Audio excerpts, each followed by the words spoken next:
ಸಮಯದಲ್ಲಿ ಕಳೆದ ವಾರ ಬಿಟ್ಟಿರುವಂತ ಒಂದು ಅಂಶವನ್ನ ಮುಂದೆ ಸಾಗಿಕೊಂಡು ನೋಡಿಕೊಳ್ಳೋಣ. ಅಂಶದ ಹೆಸರು ಏನು ಅಂದ್ರೆ ಯೇಸು ಕ್ರಿಸ್ತನ ಸಾಮ್ಯದಲ್ಲಿರುವಂತಹ ರಹಸ್ಯಗಳು.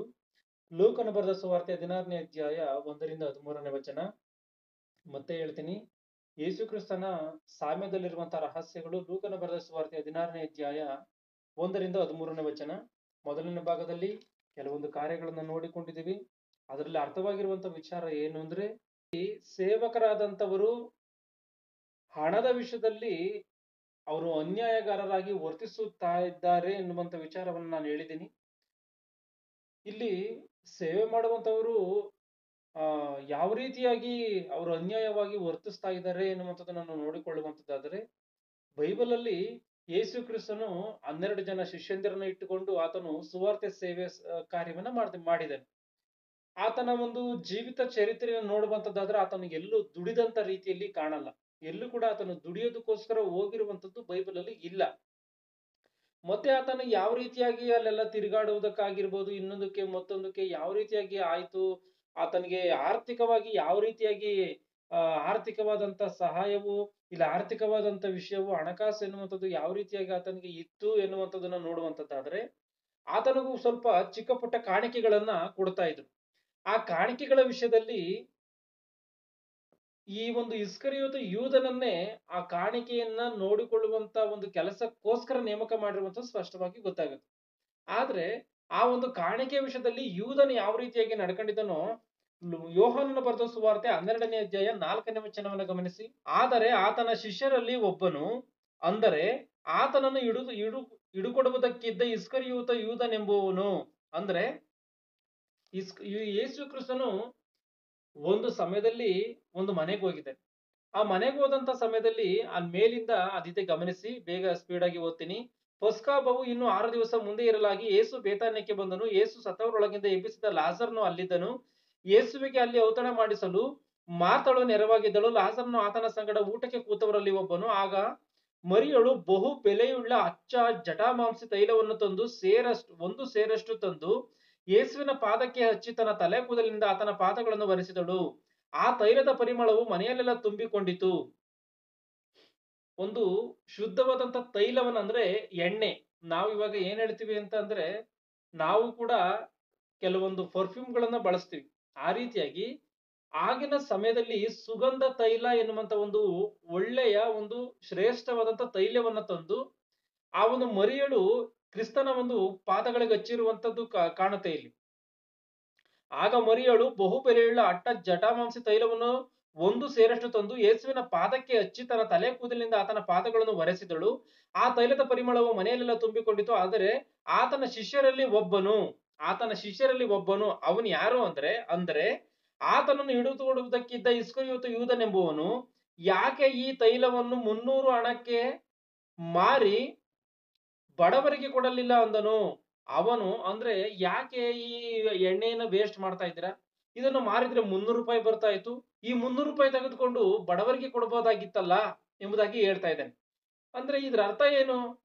ಬಡವರಿಗೆ ಏನು ಇದರಲ್ಲಿ ಈತನ ಮಾತನಲ್ಲಿರುವಂತ ಮರ್ಮ ಏನು ಅಂದ್ರೆ, ಈ ಒಂದು ಎಣ್ಣೆಯನ್ನ ನೀವು ಈ ರೀತಿಯಾಗಿ ಯೇಸು ಕ್ರಿಸ್ತನ ಪಾದಗಳಿಗೆ ಉಯ್ದು ವ್ಯರ್ಥ ಮಾಡುವಂತದ್ರ ಬದಲು ಆ ಎಣ್ಣೆನ ನಮಗೆ ಕೊಟ್ಟಿದ್ರೆ ಒಂದು ವೇಳೆ ನಾವು 300 ರೂಪಾಯಿಗೆ ಹಣಕ್ಕೆ ಮಾರಿ ಬಡವರಿಗೆ ಕೊಡ್ಬೋದಾಗಿತ್ತಲ್ಲ. ಅಂದ್ರೆ ಈತನಿಗೆ ಬಡವರಿಗೆ ಕೊಡ್ಬೇಕು ಅಂದ್ರು ಯೇಸು ಕ್ರಿಸ್ತನಿಗೆ ಯಾರೇ ಕಾಣಿಕೆಯನ್ನ ಕೊಟ್ಟರು ಕೂಡ ನೋಡ್ಕೋಬೇಕು ಅದನ್ನ.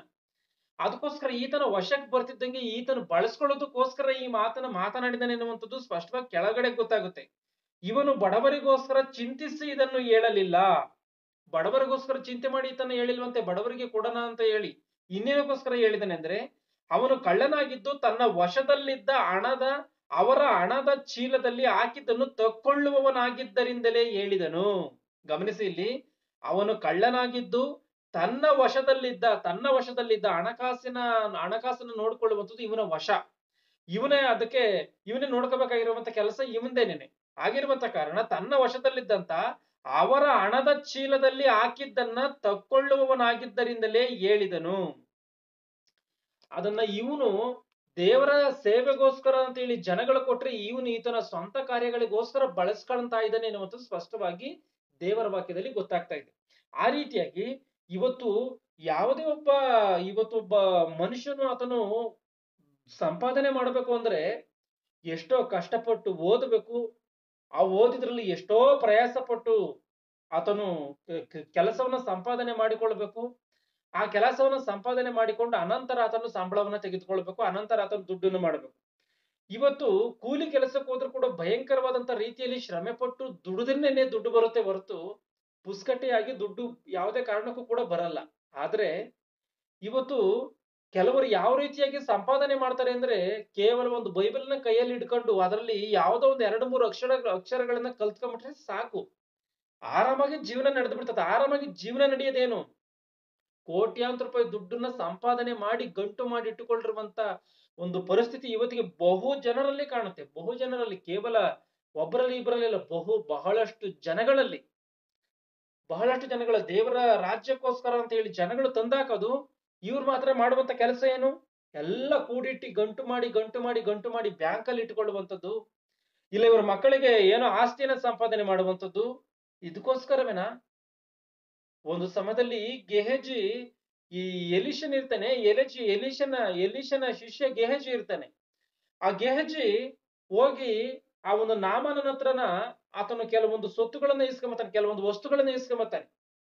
ಅವಾಗ ಎಲಿಷನ್ ಒಂದು ಮಾತನ್ನ ಹೇಳ್ತಾನೆ, ಇವೆಲ್ಲವನ್ನ ಸಂಪಾದನೆ ಮಾಡಿಕೊಳ್ಳುವಂತ ಸಮಯವಾ ಇದು ಅಂತಾನ. ಅಂದ್ರೆ ಯಾವಾಗ ನಡೆದಿರುವಂತದ್ದು? ಕ್ರಿಸ್ತ ಪೂರ್ವದಲ್ಲಿ ನಡೆದಿರುವಂತ ಒಂದು ವಿಚಾರ ಇದು. ಕ್ರಿಸ್ತ ಪೂರ್ವದಲ್ಲಿ ನಡೆದಿರುವಂತ ಘಟನೆ. ಅಂದ್ರೆ ದೇವರ ವಾಕ್ಯದಲ್ಲಿ ಏನ್ ಹೇಳುತ್ತೆ? ಇದೆಲ್ಲವನ್ನ ಸಂಪಾದನೆ ಮಾಡಿಕೊಳ್ಳುವಂತ ಸಮಯ ಇದಲ್ಲ ಎಂಬುದಾಗಿ ಖಚಿತವಾಗಿ ಬೈಬಲ್ ಅಲ್ಲಿ ಇದೆ. ಆ ಸಮಯದಲ್ಲೇ ಆ ರೀತಿಯಾಗಿ ಇದೆ ಅಂದ್ರೆ ಈ ಸಮಯದಲ್ಲಿ ಸಂಪಾದನೆ ಮಾಡಿ ಇಟ್ಟುಕೊಳ್ಳುವಂತ ಸಮಯವ, ಕೂಡಿಸಿಟ್ಟುಕೊಳ್ಳುವಂತ ಸಮಯವೋ ಇದು? ಇದು ಕೂಡಿಸಿಟ್ಟುಕೊಳ್ಳುವಂತ ಸಮಯವೋ, ಸಂಪಾದನೆ ಮಾಡಿ ಗಂಟು ಮಾಡಿ ಇಟ್ಟುಕೊಳ್ಳುವಂತ ಸಮಯವೋ? ಇದಲ್ಲ ಇದು. ಪ್ರತಿಯೊಂದು ಕ್ಷಣದಲ್ಲೂ ದೇವರಿಗೋಸ್ಕರ ಆಲೋಚಿಸುತ್ತಾ ಪ್ರತಿಯೊಂದು ರೂಪಾಯಿಯನ್ನು ಕೂಡ ದೇವರಿಗೋಸ್ಕರ, ದೇವರ ರಾಜ್ಯಕ್ಕೋಸ್ಕರ ಖರ್ಚು ಮಾಡುವಂತ ಸಮಯವೇ ಹೊರತು ಕೂಡಿಸಿಟ್ಟುಕೊಳ್ಳುವಂತ ಸಮಯ ಇದಲ್ಲ. ಕೂಡಿಸಿಟ್ಟುಕೊಂಡವನ ಕತೆ ಏನಾಗುತ್ತೆ? ಅಂತ್ಯವಾಗಿ ಹೋಗುತ್ತೆ. ಕೂಡಿಸಿಟ್ಟುಕೊಂಡವನ ಕತೆ ಯಾವುದೇ ಕಾರಣಕ್ಕೂ ನಿಲ್ಲದಂತ ರೀತಿಯಲ್ಲಿ ಅಂತ್ಯವಾಗಿ ಹೋಗುತ್ತೆ. ಇಲ್ಲಿ ಈತ ಏನ್ ಮಾಡ್ತಾ ಇದ್ದಾನೆ? ಸ್ವಂತ ಕಾರ್ಯಕ್ಕೋಸ್ಕರ ಬಳಸ್ಕೊಂತ ಇದ್ದಾನೆ. ಯೇಸು ಕ್ರಿಸ್ತನ ಶಿಷ್ಯನಾಗಿರುವಂತ ಇಸ್ಕರಿಯೋತ ಯೂದನು ದೇವರ ರಾಜ್ಯಕ್ಕೋಸ್ಕರ ಜನಗಳು ಕೊಟ್ರೆ ಈತನ ಸ್ವಂತ ಕಾರ್ಯಗಳಿಗೋಸ್ಕರ ಬಳಸ್ಕೊಂತ ಇದ್ದಾನೆ. ಆದ್ರೆ ಪೌಲನು ಯಾವ ರೀತಿಯಾಗಿದ್ದಾನೆ ಗೊತ್ತಾ? ಪೌಲನು ಹಣದ ವಿಷಯದಲ್ಲಿ ಯಾವ ರೀತಿಯಾಗಿದ್ದಾನೆ? ಒಂದು ಸಾರಿ 1 ಕೊರಿಂಥ 16ನೇ ಅಧ್ಯಾಯ 1ನೇ ವಚನವನ್ನು ಗಮನಿಸಿ. ದೇವ ಜನರಿಗೋಸ್ಕರ ಹಣ ವಸೂಲು ಮಾಡುವುದನ್ನು ಕುರಿತು ನಾನು ಹೇಳುವುದೇನೆಂದರೆ, ಅಂದ್ರೆ ದೇವ ಜನರಿಗೋಸ್ಕರ ಹಣ ವಸೂಲುನಂತೆ. ಈ ಮಾತನ್ನ ಗಮನಿಸಿ. ನಾವು ಏನ್ ಅನ್ಕೊಂತೀವಿ ಅಂದ್ರೆ, ಯಾರೋ ಒಬ್ಬ ಸೇವೆ ಮಾಡ್ತಾ ಇದಾರೆ, ಒಬ್ಬ ಬೈಬಲ್ ಹಿಡ್ಕೊಂಡು ಏನೋ ಒಂದು ಮಾತನ್ನ ಹೇಳ್ತಾ ಇದಾರೆ ಅಂದ್ರೆ ಅವ್ರಿಗೆ ದುಡ್ಡನ್ನ ಕೊಡ್ಬೇಕು, ಅವರ ಕಾಣಿಕೆಗಳನ್ನ ಕೊಡ್ಬೇಕು ಎಂಬುದಾಗಿ ನಾವು ಭಾವಿಸ್ತೀವಿ. ಅವರು ಕೂಡ ಅದರಂತೆ ಭಾವಿಸಿ ನಾವೇ ಇದಕ್ಕೆ ಯೋಗ್ಯರು, ನಾವೇ ಇದನ್ನು ತೆಗೆದುಕೊಳ್ಬೇಕಾದಂತವರು, ನಾವೇ ಯಾಜಕರು, ಇನ್ಯಾರು ಕೂಡ ಯಾಜಕರಲ್ಲ, ಆದ್ರಿಂದ ನಾವೇನ್ ಮಾಡ್ಬೇಕು, ಇದರಲ್ಲೇ ನಾವು ಬದುಕಿ ತಿಂದಿ ತೇಗಬೇಕು ಎಂಬುದಾಗಿ ಇವರು ಆಲೋಚನೆ ಮಾಡ್ತಾರೆ. ಆದ್ರೆ ಇಲ್ಲಿ ಪೌಲನು ಹೇಳುವಂತ ಮಾತನ್ನ ಒಂದ್ಸಾರಿ ಅರ್ಥ ಮಾಡ್ಕೊಂಡ್ರೆ ಕಳೆದೋಗ್ಬಿಡ್ತೀವಿ ನಾವೆಲ್ಲ. ದೇವ ಜನರಿಗೋಸ್ಕರ ಹಣ ವಸೂಲು ಮಾಡುವುದನ್ನು, ದೇವ ಜನರಿಗೋಸ್ಕರ ಸತ್ಕಾರ್ಯಗಳಿಗೋಸ್ಕರ ಯಾವುದೇ ಒಂದು ಕಾಣಿಕೆ ಕಲೆಕ್ಟ್ ಮಾಡಲ್ಪಡ್ತಾ ಇದೆ ಅಂದ್ರೆ, ದೇವ ಸಭೆಯಿಂದ ಯಾವುದೋ ಒಂದು ಕಾಣಿಕೆ ಎತ್ತಲ್ಪಡ್ತಾ ಇದೆ, ಕಾಣಿಕೆ ಕೊಡ್ತಾ ಇದ್ದಾರೆ ಅಂತ ಅಂದ್ರೆ ಅದೇನಕ್ಕೋಸ್ಕರ ಅಂತ? ದೇವ ಜನರಿಗೋಸ್ಕರವಂತೆ.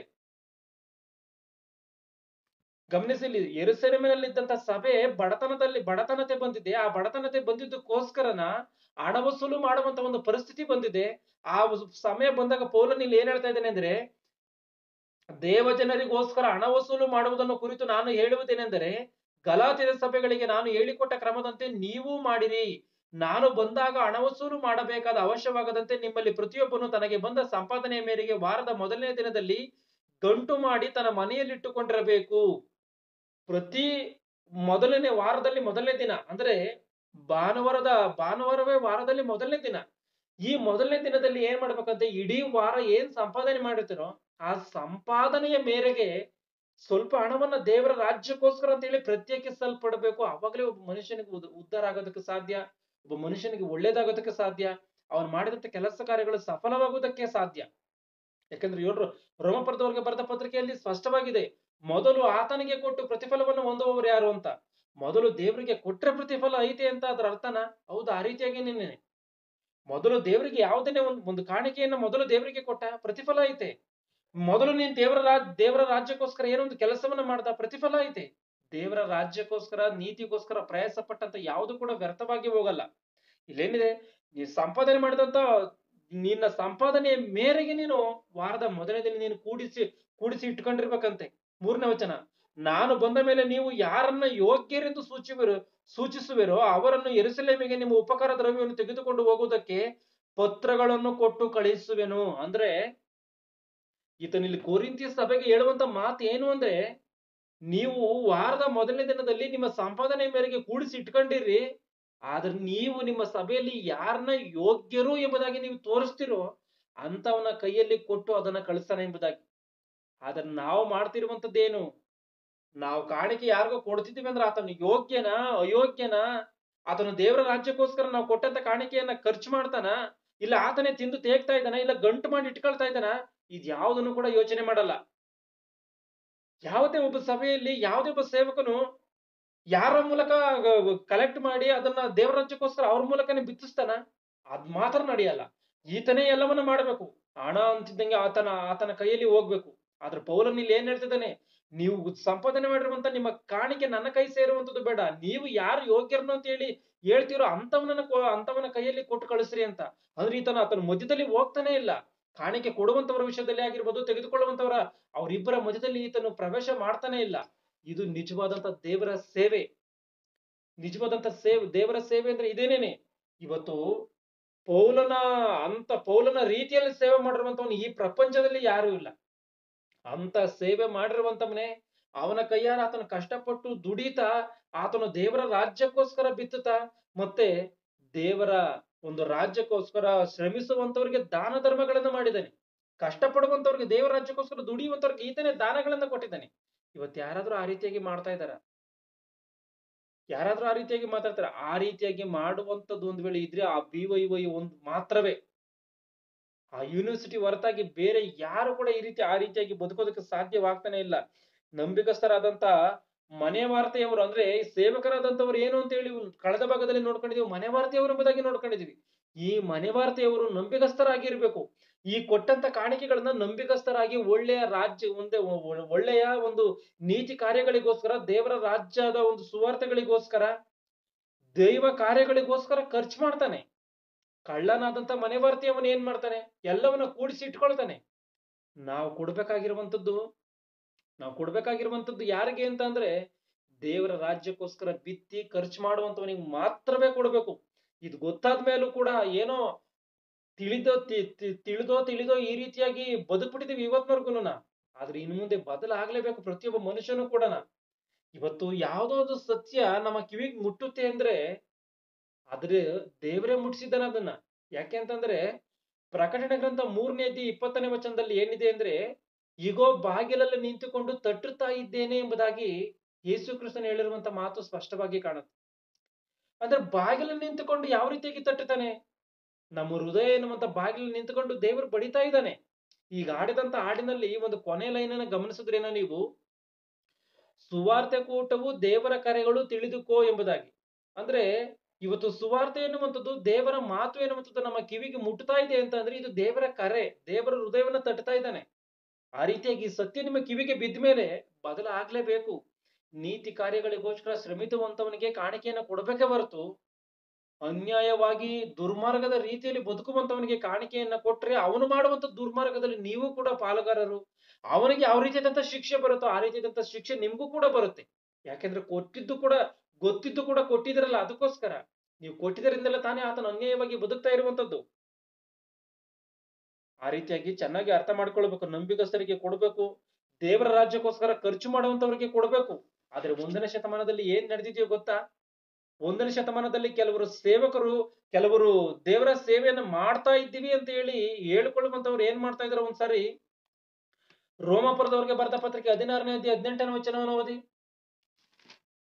ರೋಮಾಪುರದವರಿಗೆ ಬರೆದ ಪತ್ರಿಕೆ 16ನೇ ಅಧ್ಯಾಯ 18ನೇ ವಚನವನ್ನು ನಾನೇ ಓದ್ತೀನಿ ನೋಡಿ. ಅಂತವರು ನಮ್ಮ ಕರ್ತನಾದ ಕ್ರಿಸ್ತನ ಸೇವೆಯನ್ನು ಮಾಡದೆ, ಅಂತವರು ನಮ್ಮ ಕರ್ತನಾದಂತ ಕ್ರಿಸ್ತನ ಸೇವೆಯನ್ನ ಮಾಡದೆ ತಮ್ಮ ಹೊಟ್ಟೆಯ ಸೇವೆಯನ್ನೇ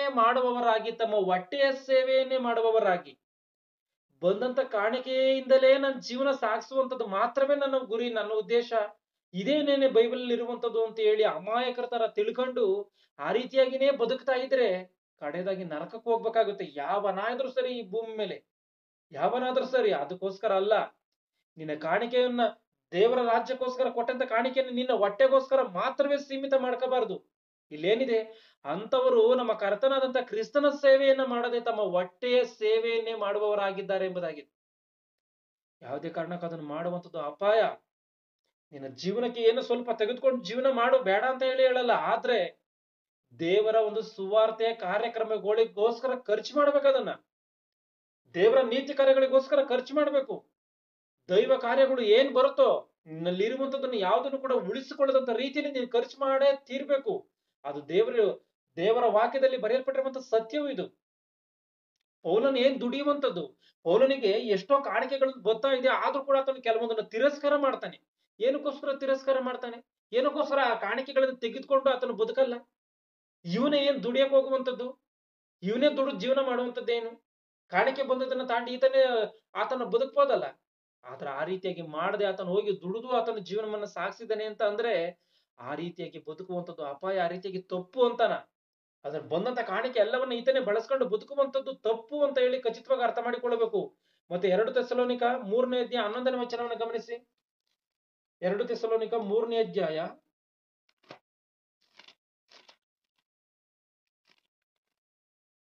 11ನೇ ವಚನವನ್ನ, ಆದರೆ ನಿಮ್ಮಲ್ಲಿ ಕೆಲವರು ಯಾವ ಕೆಲಸವನ್ನು ಮಾಡದೆ, ಯಾವ ಕೆಲಸವನ್ನಂತೆ ಅಂದ್ರೆ ಯಾವ ಕೆಲಸವನ್ನ ಏನಂತ ಅರ್ಥ? ದುಡಿತಾ ಇಲ್ಲ ಅಂತಲ್ಲ ಅರ್ಥ. ಆ ರೀತಿಯಾಗಲ್ಲ, ದೇವರ ಕೆಲಸವನ್ನ ಮಾಡದೆ. ಆದರೆ ನಿಮ್ಮಲ್ಲಿ ಕೆಲವರು ಯಾವ ಕೆಲಸವನ್ನು ಮಾಡದೆ ಇತರರ ಕೆಲಸದಲ್ಲಿ ಮಾತ್ರ ತಲೆ ಹಾಕಿ ಅಕ್ರಮವಾಗಿ ನಡೆಯುತ್ತಾರೆಂದು ವರ್ತಮಾನ ಕೇಳಿದ್ದೇನೆ. ಇತರರ ಕೆಲಸ ಕಾರ್ಯಗಳಲ್ಲಿ ಮಾತ್ರ ತಲೆ ಹಾಕಿ ಅಕ್ರಮವಾಗಿ ಜೀವಿಸ್ತಾ ಇದ್ದಾರೆ ಅಂತ ಹೇಳಿ ನನಗೆ ಗೊತ್ತಿದೆ, ಅದಕ್ಕೆ ಕೇಳಿದ್ದೀನಿ ನಾನು. ಇಂಥವರು ತಮ್ಮ ಕೆಲಸವನ್ನು ನೋಡುತ್ತಾ ತಾವೇ ಸಂಪಾದಿಸಿದ್ದನ್ನು ಊಟ ಮಾಡಬೇಕೆಂದು ಕರ್ತನಾದ ಯೇಸು ಕ್ರಿಸ್ತನ ಹೆಸರಿನಲ್ಲಿ ನಾನು ಆಜ್ಞಾಪಿಸಿ ಪ್ರಬೋಧಿಸುತ್ತೇನೆ. ಇಂಥವ್ರು ಏನ್ ಮಾಡ್ಬೇಕಂತೆ? ತಾವು ದುಡಿದಂತದ್ರಲ್ಲೇ ಜೀವನ ಸಾಗಿಸ್ಬೇಕಂತೆ. ಗಮನಿಸಿ ಇಲ್ಲಿ 11ನೇ ವಚನವನ್ನ, 12ನ್ನ. ಇಂಥವರು ತಮ್ಮ ಕೆಲಸವನ್ನು ನೋಡುತ್ತಾ ತಾವೇ ಸಂಪಾದಿಸಿದ್ದನ್ನ ಊಟ ಮಾಡಬೇಕೆಂದು ಕರ್ತನಾದ ಯೇಸು ಕ್ರಿಸ್ತನ ಹೆಸರಿನಲ್ಲಿ ನಾನು ಆಜ್ಞಾಪಿಸ್ತಾ ಇದ್ದೀನಿ. ನೀನ್ ಸಂಪಾದನೆ ಮಾಡಿದನ್ನು ಮಾತ್ರವೇ ನೀನು ಜೀವನ ಸಾಗಿಸ್ಬೇಕಂತೆ. ಅಂದ್ರೆ ಇದ್ರ ಅರ್ಥ ಏನು? ದೇವರ ಕೆಲಸ ಮಾಡದೇ ಇರುವಂತವನು, ಸುವಾರ್ತೆ ಕಾರ್ಯಕ್ರಮಗಳನ್ನ ಮಾಡದೇ ಇರುವಂತವನು ಆ ಬಂದಂತ ಕಾಣಿಕೆಯಲ್ಲಿ ಜೀವನ ಮಾಡಂಗಿಲ್ಲ ಅಂತ ಆಯ್ತು ಇಲ್ಲಿಗೆ ಈ ಮಾತಿನ ಅರ್ಥ. ಗಮನಿಸಿ, ಮತ್ತೆ 12ನ್ನ ಮತ್ತೆ ಓದ್ತೀನಿ. ಇಂಥವರು ತಮ್ಮ ಕೆಲಸವನ್ನು ನೋಡುತ್ತಾ ತಾವೇ ಸಂಪಾದಿಸಿದ್ದನ್ನ ಊಟ ಮಾಡಬೇಕೆಂದು, ತಾವೇ ಸಂಪಾದನೆ ಮಾಡಿದನ ಅಂದ್ರೆ ಬೇರೆ ಯಾರೋ ಸಂಪಾದನೆ ಮಾಡಿ ದೇವರ ರಾಜ್ಯಕ್ಕೋಸ್ಕರ ಅಂತ ಹೇಳಿ ಕೊಡ್ತಾರಲ್ಲ, ಅದರಲ್ಲಿ ನೀನು ಊಟ ಮಾಡಂಗಿಲ್ವಾ? ಆ ರೀತಿಯಾಗಿ ನೀನು ಊಟ ಮಾಡಬೇಡ ಅಂತ.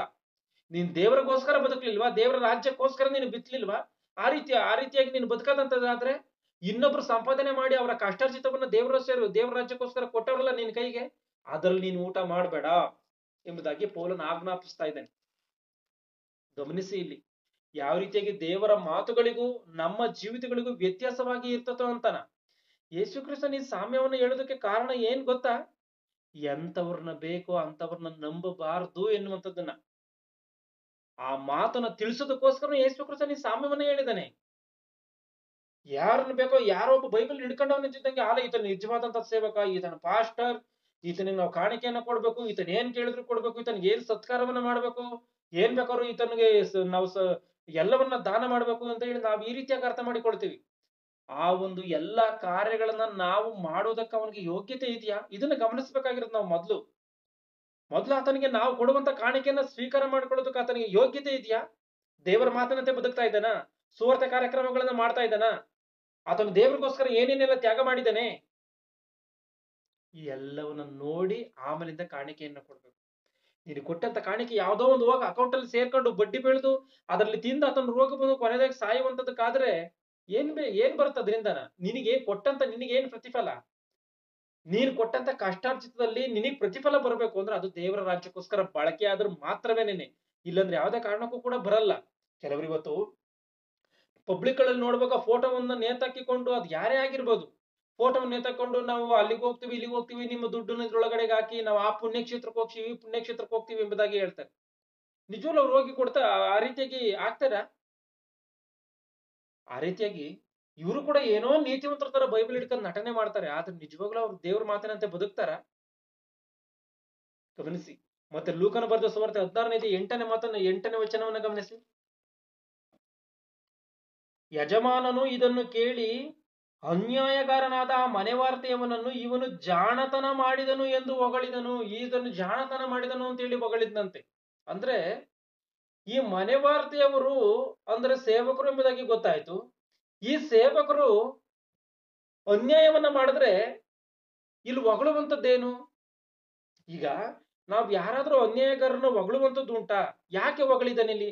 ಆ ಒಂದು ಮನೆವಾರ್ತೆಯವನನ್ನ ಈ ಒಂದು ಸಾಮ್ಯದಲ್ಲಿ ಆ ಮನೆ ಯಜಮಾನನು ಯಾನಕ್ಕೆ ಹೊಗಳಿದಾನೆ ಅಂದ್ರೆ, ಆತನು ಅನ್ಯಾಯವಾಗಿ ಸಂಪಾದನೆ ಮಾಡಿದ್ದನ್ನ ತಿಳುವಳಿಕೆಯಿಂದ ಆತನು ಬಳಕೆ ಮಾಡಿದ್ದಾನೆ. ಆತನ ಸೊತ್ತನ್ನ ಹಾಳು ಮಾಡಿದಂಥದ್ದು ಮೊದಲನೇ ತಪ್ಪು. ಆತನ ಸೊತ್ತನ್ನ ಎಲ್ಲರಿಗೂ ಕೂಡ ಪಾಲ್ ಮಾಡಿ ಫ್ರೀಯಾಗಿ ಬಿಡ್ತಿರುವಂತದ್ದು ಎರಡನೇ ತಪ್ಪು. ಈ ರೀತಿಯಾಗಿ ಅನ್ಯಾಯವಾಗಿನೇ ಆತನ ಸಂಪಾದನೆ ಮಾಡಿದ್ದಾನೆ. ಅನ್ಯಾಯವಾಗಿ ಸಂಪಾದನೆ ಮಾಡಿದ್ದನ್ನ ಅಷ್ಟೇ ತಿಳುವಳಿಕೆಯಿಂದ ಆತನು ಖರ್ಚುನು ಕೂಡ ಮಾಡಿದ್ದಾನೆ ಅನ್ನೋದನ್ನ ಖಚಿತವಾಗಿ ಅರ್ಥ ಮಾಡಿಕೊಳ್ಬೇಕು. ಮತ್ತೆ 9ನೇ ವಚನವನ್ನು ಗಮನಿಸಿ. ಅನ್ಯಾಯದ ದನದ ಮೂಲಕವಾಗಿ ನಿಮಗೆ ಸ್ನೇಹಿತರನ್ನ ಮಾಡಿಕೊಳ್ಳಿರಿ. ಅಂದ್ರೆ ಅನ್ಯಾಯದ ದನ ಎಂಬುದಾಗಿ ಏನಕ್ಕೋಸ್ಕರ ಇಲ್ಲಿದೆ? ದನ ಎನ್ನುವಂಥದ್ದು ಅನ್ಯಾಯವಾದಂತ ದನದ ಮೂಲಕವಾಗಿ ಸ್ನೇಹಿತರನ್ನ ಮಾಡಿಕೊಳ್ಳ್ರಿ ಅಂದ್ರೆ, ಕೆಲವರು ಅಮಾಯಕರು ಏನಂದ್ಕೊಳ್ತಾರೆ ಅಂದ್ರೆ, ಮೋಸ ಮಾಡಿ ಕೆಲವ್ರನ್ನ ಫ್ರೆಂಡ್ ಅನ್ನಾಗಿ ಮಾಡ್ಕೋಬೇಕೇನೋ ಎಂಬುದಾಗಿ ಕೆಲವರು ಹುಚ್ಚರು ತಿಳ್ಕೊಂತಾರೆ. ಅವ್ರ ಮಾಮೂಲಿ ಇದಂತ ಹುಚ್ಚರಲ್ಲ. ಈ ಹುಚ್ಚರು ಅರ್ಥ ಮಾಡ್ಕೊಳ್ಬೇಕಾಗಿರುವಂತ ವಿಚಾರ ಏನು ಅಂದ್ರೆ ಅದಲ್ಲ. ಅವ್ರು ಅಂದ್ಕೊಂಡಿರುವಂತ ರೀತಿಯಲ್ಲಿ ಅಲ್ಲ. ದುಡ್ಡು ಎನ್ನುವಂಥದ್ದೇ ಒಂದು ಅನ್ಯಾಯವಾದಂಥದ್ದು ಎಂಬುದಾಗಿ ಯೇಸು ಕ್ರಿಸ್ತನು ಸ್ಪಷ್ಟವಾಗಿ ಆತನು ಹೇಳಿದ್ದಾನೆ. ಅಂದ್ರೆ ದುಡ್ಡು ಎನ್ನುವಂಥದ್ದು ಅನ್ಯಾಯವಾದಂಥದ್ದು. ದೇವರ ಹೆಸರನ್ನ ಹೇಳಿಕೊಂಡು ಅನ್ಯಾಯವಾಗಿ ಸಂಪಾದನೆ ಮಾಡುವಂಥದ್ದು ಏನಿದೆಯೋ ಇವರೆಲ್ಲರೂ ಕೂಡ ಅನ್ಯಾಯಸ್ಥರು. ದೇವರ ಹೆಸರನ್ನ ಹೇಳಿಕೊಂಡು ಸಂಪಾದನೆ ಮಾಡಿ ಕೂಡಿಸಿಟ್ಟುಕೊಳ್ಳುವಂತವರು ಅನ್ಯಾಯಸ್ಥರು.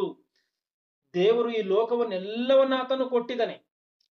ಇದೆಲ್ಲವೂ ಕೂಡ ಯಾರ ಸೊತ್ತು? ಒಂದ್ಸರಿ 24ನೇ ಕೀರ್ತನೆ 1ನೇ ವಚನ 2ನೇ ವಚನವನ್ನು ಓದಿ. ಭೂಮಿಯು ಅದರಲ್ಲಿರುವ ಸಮಸ್ತವು ಯೆಹೋವನದು, ಲೋಕವು ಅದರ ನಿವಾಸಿಗಳು ಆತನವೇ ಎಂಬುದಾಗಿದೆ. ಅಂದ್ರೆ ಭೂಮಿಯು ಅದರಲ್ಲಿರುವ ಸಮಸ್ತವು ಯೆಹೋವನದು ಎಂಬುದಾಗಿ ಇದ್ರೆ, ದೇವರು ಈ ಭೂಮಿ ಆಕಾಶಗಳ ಒಡೆಯನಾಗಿದ್ದಾನೆ. ಯಾಕಂದ್ರೆ ಆತನು ಸೃಷ್ಟಿ ಮಾಡಿದ್ದಾನೆ. ಅಂದ್ರೆ ಇವೆಲ್ಲವೂ ಆತನ ಸೃಷ್ಟಿಯಾಗಿರುವಂತ ಕಾರಣ ಇದೆಲ್ಲವೂ ಕೂಡ ಆತನ ಸೊತ್ತು. ಈ ಸೊತ್ತನ್ನ ನಾವು ಅನ್ಯಾಯವಾಗಿ ಕೂಡಿಸಿಟ್ಟುಕೊಳ್ತಾ ಇದ್ದಾರೆ ಇವತ್ತು ಭೂಮಿ ಮೇಲೆ ಕೆಲವರು. ಅಂದ್ರೆ ಯಾವ ರೀತಿಯಾಗಿ? ಮೋಸ ಮಾಡಿ ಸಂಪಾದನೆ ಮಾಡೋದಾಗಿರ್ಬೋದು.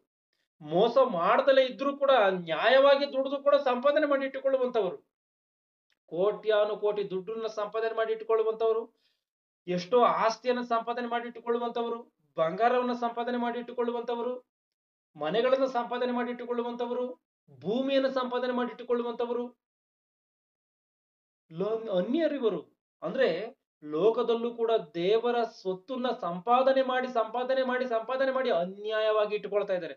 ಅಂದ್ರೆ ಅವ್ರು ನ್ಯಾಯವಾಗಿ ದುಡಿದಿದ್ರು ಕೂಡ ಅದು ಅನ್ಯಾಯವಾದಂಥದ್ದಲ್ವಾ? ಅದು ಅನ್ಯಾಯವಾದಂಥದ್ದೇ. ಏನಕ್ಕೋಸ್ಕರ ಅಂದ್ರೆ, ದೇವ್ರಿ ಭೂಮಿ ಆಕಾಶ ಈ ಸೃಷ್ಟಿಯನ್ನೆಲ್ಲವನ್ನ ಕೊಡುವುದಕ್ಕೆ ಕಾರಣ ಏನು ಅಂತ ಹೇಳಿ ನೋಡ್ಬೇಕು. ಆ ದೇವ್ರಿಗೋಸ್ಕರ ಬದುಕಬೇಕು ಅಂತ, ಆ ದೇವರ ಕೆಲಸಕ್ಕೋಸ್ಕರ ಇವೆಲ್ಲವನ್ನ ಖರ್ಚು ಮಾಡ್ಬೇಕು ಅಂತ. ಕೆಲವರು 1ನೇ ಶತಮಾನದಲ್ಲಿ ಅಪೊಸ್ತಲರ ಕೃತ್ಯಗಳು 5ನೇ ಅಧ್ಯಾಯದಲ್ಲಿ ಸ್ಪಷ್ಟವಾಗಿ ಕಾಣುತ್ತೆ. ಕೆಲವರು ಹೊಲ ಮನೆಗಳಿದ್ದಂಥವರು ಅದನ್ನ ಮಾರಿ ಬಂದಂತ ಹಣವನ್ನ ಅಪೊಸ್ತಲರ ಪಾದಗಳ ಬಳಿಯಲ್ಲಿ ಇಟ್ರು ಎಂಬುದಾಗಿದೆ. ಇವತ್ತು ನಾವು ಯಾರಾದ್ರೂ ಅಂತ ಧೈರ್ಯವನ್ನ ಮಾಡ್ತೀವ? ಹೊಲ ಮನೆಯನ್ನ ಮಾರಿ ತೆಗೆದುಕೊಂಡು ಹೋಗಿ ದೇವರ ಸೇವೆಯನ್ನ ಮಾಡ್ತಾ ಇದ್ದೀವ? ಅದ್ರ 1ನೇ ಶತಮಾನದಲ್ಲಿ ಆ ರೀತಿಯಾಗಿ ಬದುಕಿದೆ. ಇವತ್ತು ನಾವು ಆ ರೀತಿಯಾಗಿ ಇರ್ಬೇಕ ಹೊರತು ನಮಗೋಸ್ಕರ ಎಲ್ಲವನ್ನ ಕೂಡಿಸಿಟ್ಟುಕೊಳ್ಳುವಂತ ಪರಿಸ್ಥಿತಿಯಲ್ಲಿ ನಾವು ಇರಬಾರ್ದು. ಅಂದ್ರೆ ನಾವು ಸ್ವಂತ ಮನೆ ಇಟ್ಕೊಳ್ಳುವಂಥದ್ದು ತಪ್ಪ, ಸ್ವಂತವಾಗಿ ಏನು ಇಟ್ಕೊಳ್ಳುವಂಥದ್ದು ತಪ್ಪಂತ ಅಲ್ಲ. ಸಮಯ ಸಂದರ್ಭಕ್ಕನುಸಾರವಾಗಿ ದೇವರ ರಾಜ್ಯಕ್ಕೋಸ್ಕರ ಎಲ್ಲವನ್ನು ಕೂಡ ಕೊಡುವುದಕ್ಕೆ ಸಿದ್ಧವಾದಂತ ಮನಸ್ಸುಳ್ಳಂತವರಾಗಿ ಇರಬೇಕು. ಇವತ್ತು ನಮ್ಮ ಮನೆಯಲ್ಲಿ ಎಷ್ಟೋ ದುಡ್ಡನ್ನ ಇಟ್ಕೊಂಡಿದ್ರು ಕೂಡ ದೇವರ ಒಂದು ನೀತಿ ಕಾರ್ಯಗಳಿಗೋಸ್ಕರ ಏನೋ ಬೇಕು ಅಂತ ಬಂದ್ಬಿಡಿ ಯಾರೋ ಕೇಳಿದ್ರೆ ಹಾಕುವಂಥದ್ದು 50 ರೂಪಾಯೋ 10 ರೂಪಾಯಿ 20 ರೂಪಾಯಿನೋ. ನೀತಿ ಕಾರ್ಯಕ್ರಮಗಳನ್ನ ನಡೆಸುವುದಕ್ಕೋಸ್ಕರ ಒಂದು ವೇಳೆ ಅವಕಾಶ ಬಂದ್ರೆ, ಕಳ್ಳ ಬೋಧಕರಿಗಲ್ಲ ಹೇಳ್ತಿರೋದು, ಅವ್ರ ಹೊಟ್ಟೆ ಸೇವೆಯನ್ನು ಮಾಡ್ಕೊಳ್ಳುವಂತವ್ರಿಗೆಲ್ಲ ಹೇಳ್ತಿರೋದು ನಾನು. ನಿಜವಾಗ್ಲೂ ಸೇವೆ ಮಾಡುವಂತವರು ಸೇವೆ ಸುವಾರ್ತೆ ಸಾರುವುದಕ್ಕೋಸ್ಕರ ಏನೋ ಒಂದು ಅವಶ್ಯಕತೆ ಬಂದಿದೆ ಅಂದ್ರೆ ಸರ್ವಸ್ವವನ್ನು ಕೊಡುವುದಕ್ಕೆ ಸಿದ್ಧನಾಗಿರ್ಬೇಕು ಒಬ್ಬ ಮನುಷ್ಯನು. ಆವಾಗ್ಲೇ ದೇವ್ರು ಇಷ್ಟಪಡ್ತಾನೆ ಹೊರತು ಇಲ್ಲಾಂದ್ರೆ ಯಾವುದೇ ಕಾರಣಕ್ಕೂ ಕೂಡ ದೇವ್ರು ಇಷ್ಟಪಡೋದಕ್ಕೆ ಅದು ಅಡ್ಡಿಯಾಗಿ ಹೋಗ್ತದೆ. ದೇವ್ರು ಯಾವುದೇ ಕಾರಣಕ್ಕೂ ಕೂಡ ಇಷ್ಟಪಡೋದೂ ಇಲ್ಲ. ಅನ್ಯಾಯದ ದನ ಎಂಬುದಾಗಿ ದೇವ್ರು ಏನಕ್ಕೋಸ್ಕರ ಅದನ್ನ ಹೇಳ್ತಾನೆ ಅಂದ್ರೆ ಅದನ್ನ ನ್ಯಾಯವಾಗಿ ದುಡಿದ್ರು ಅನ್ಯಾಯವಾಗಿ ದುಡಿದ್ರು ಕೂಡ ಅದೆಲ್ಲವೂ ಕೂಡ ವ್ಯರ್ಥ. ಅಂದ್ರೆ ಅನ್ಯಾಯದ ದನ ಅಂತ ಹೇಳುವುದಕ್ಕೆ ಕಾರಣ ಏನು ಅಂತ ಹೇಳಿ ನೋಡುವಂತದ್ದಾದ್ರೆ ಹಬಕೂಕ 2:13 ಗಮನಿಸಿ. ಹಬಕೂಕನ ಗ್ರಂಥ 2ನೇ ಅಧ್ಯಾಯ 13ನೇ ವಚನವನ್ನ. ಜನಗಳು ದುಡಿದದ್ದು ಬೆಂಕಿಗೆ ತುತ್ತಾಗುವುದು. ಜನಗಳು ದುಡಿದದ್ದು ಬೆಂಕಿಗೆ ತುತ್ತಾಗುತ್ತಂತೆ. ಏನಕ್ಕೋಸ್ಕರ ಬೆಂಕಿಗೆ ತುತ್ತಾಗುತ್ತೆ? ಜನಗಳು ದುಡಿದ್ರೆ ಬೆಂಕಿಗೆ ಇವತ್ತು ನಾವೆಲ್ಲ ದುಡಿದು ಇಟ್ಕೊಂತೀವಿ. ಬೆಂಕಿಗೆ ತುತ್ತಾಗಿ ಹೋಗುತ್ತೆ ಇದು ಒಂದಿನ? ಬೆಂಕಿಗೆ ತುತ್ತಾಗಿ ಹೋಗುತ್ತೆ. ಏನಕ್ಕೋಸ್ಕರ ಬೆಂಕಿಗೆ ತುತ್ತಾಗಿ ಹೋಗುತ್ತೆ ಅಂತ ಅಂದ್ರೆ 2 ಪೇತ್ರ 3:10 ಗಮನಿಸಿ. ಕರ್ತನ ದಿನವು ಕಳ್ಳನು ಬರುವಂತೆ ಬರುತ್ತದೆ. ಆ ದಿನದಲ್ಲಿ ಆಕಾಶ ಮಂಡಲವು ಮಹಾಘೋಷದಿಂದ ಇಲ್ಲದೆ ಹೋಗುವುದು. ಸೂರ್ಯ ಚಂದ್ರ ನಕ್ಷತ್ರಗಳು ಉರಿದು ಲಯವಾಗಿ ಹೋಗುವವು. ಭೂಮಿಯು ಅದರ ಕೆಲಸಗಳು ಸುಟ್ಟು ಹೋಗುವವು.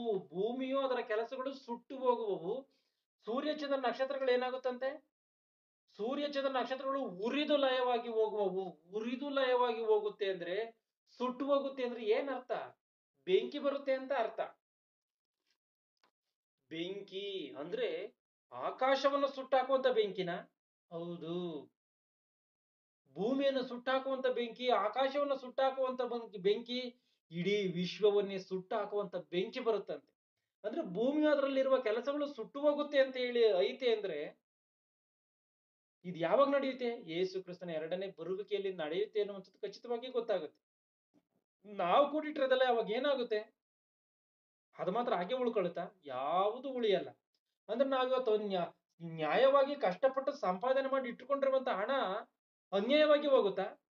ನಮಗೆ ಅನ್ಯಾಯವಾಗಿ ಹೋಗುತ್ತಾ? ನಮಗೆ ಅನ್ಯಾಯವಾಗಿ ಹೋಗುತ್ತೆ. ಯಾವ ರೀತಿಯಾಗಿ ಅಂದ್ರೆ ಯಾವುದು ಕೂಡ ಕೈಗೆ ಸಿಗದಂತ ರೀತಿಯಲ್ಲಿ ಆಗೋಗುತ್ತೆ.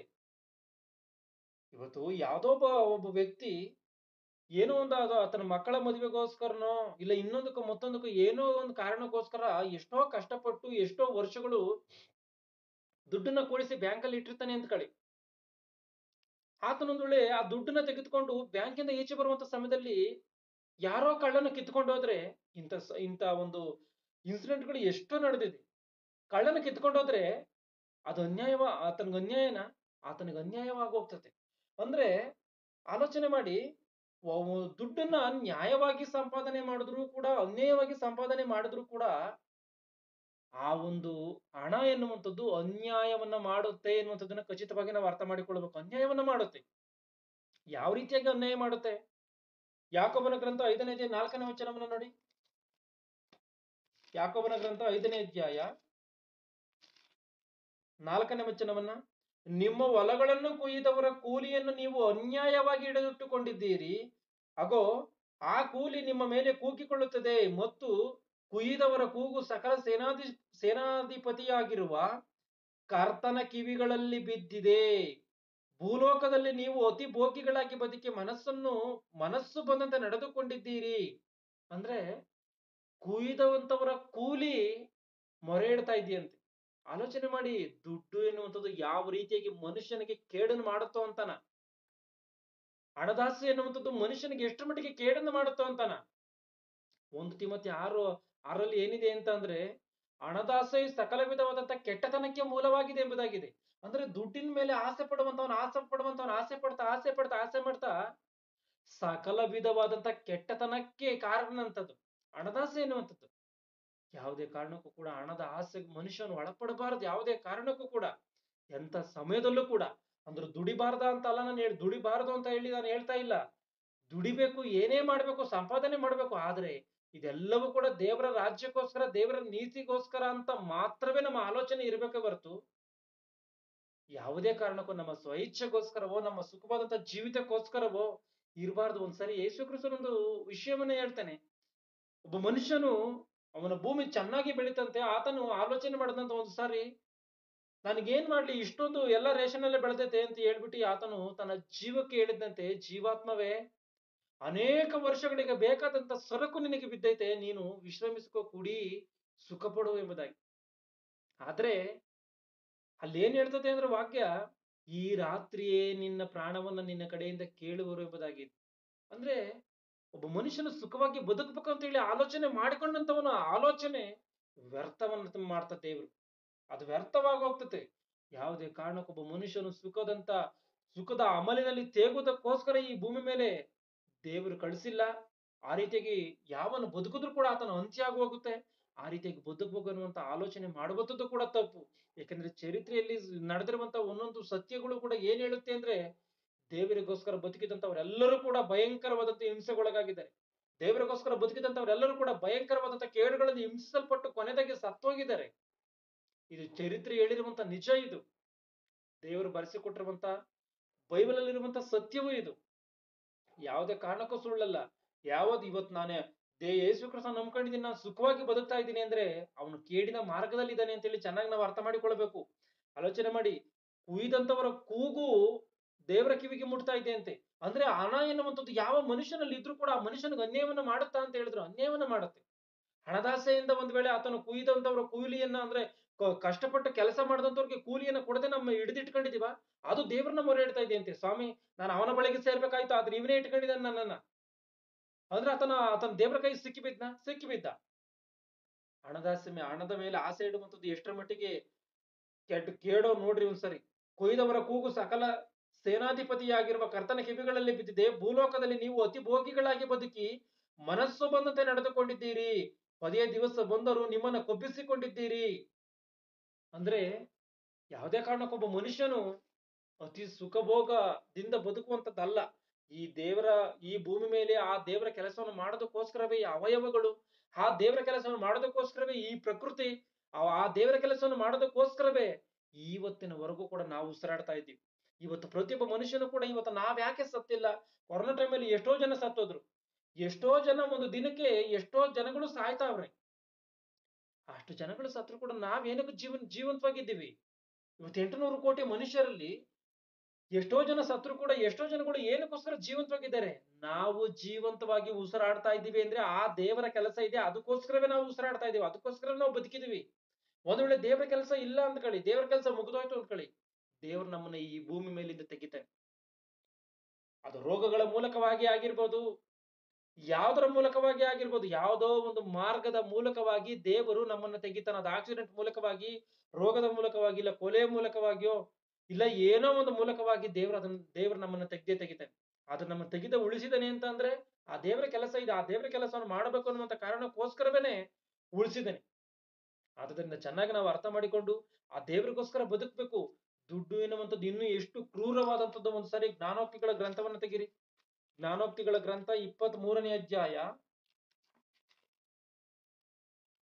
ಜ್ಞಾನೋಕ್ತಿಗಳ ಗ್ರಂಥ 23ನೇ ಅಧ್ಯಾಯ.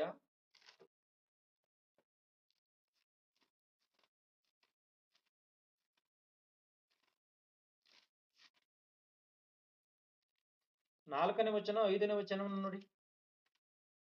23 ಜ್ಞಾನೋಕ್ತಿಗಳು 23ನೇ ಅಧ್ಯಾಯ 4ನೇ ವಚನ 5ನೇ ವಚನವನ್ನ, ದುಡ್ಡಿನಾಸೆಯಿಂದ ದುಡಿಯಬೇಡ, ಸುಬುದ್ಧಿಯನ್ನೇ ಆಶ್ರಯಿಸಬೇಡ. ದುಡ್ಡಿನ ಆಸೆಯಿಂದ ದುಡಿಬಾರ್ದಂತೆ.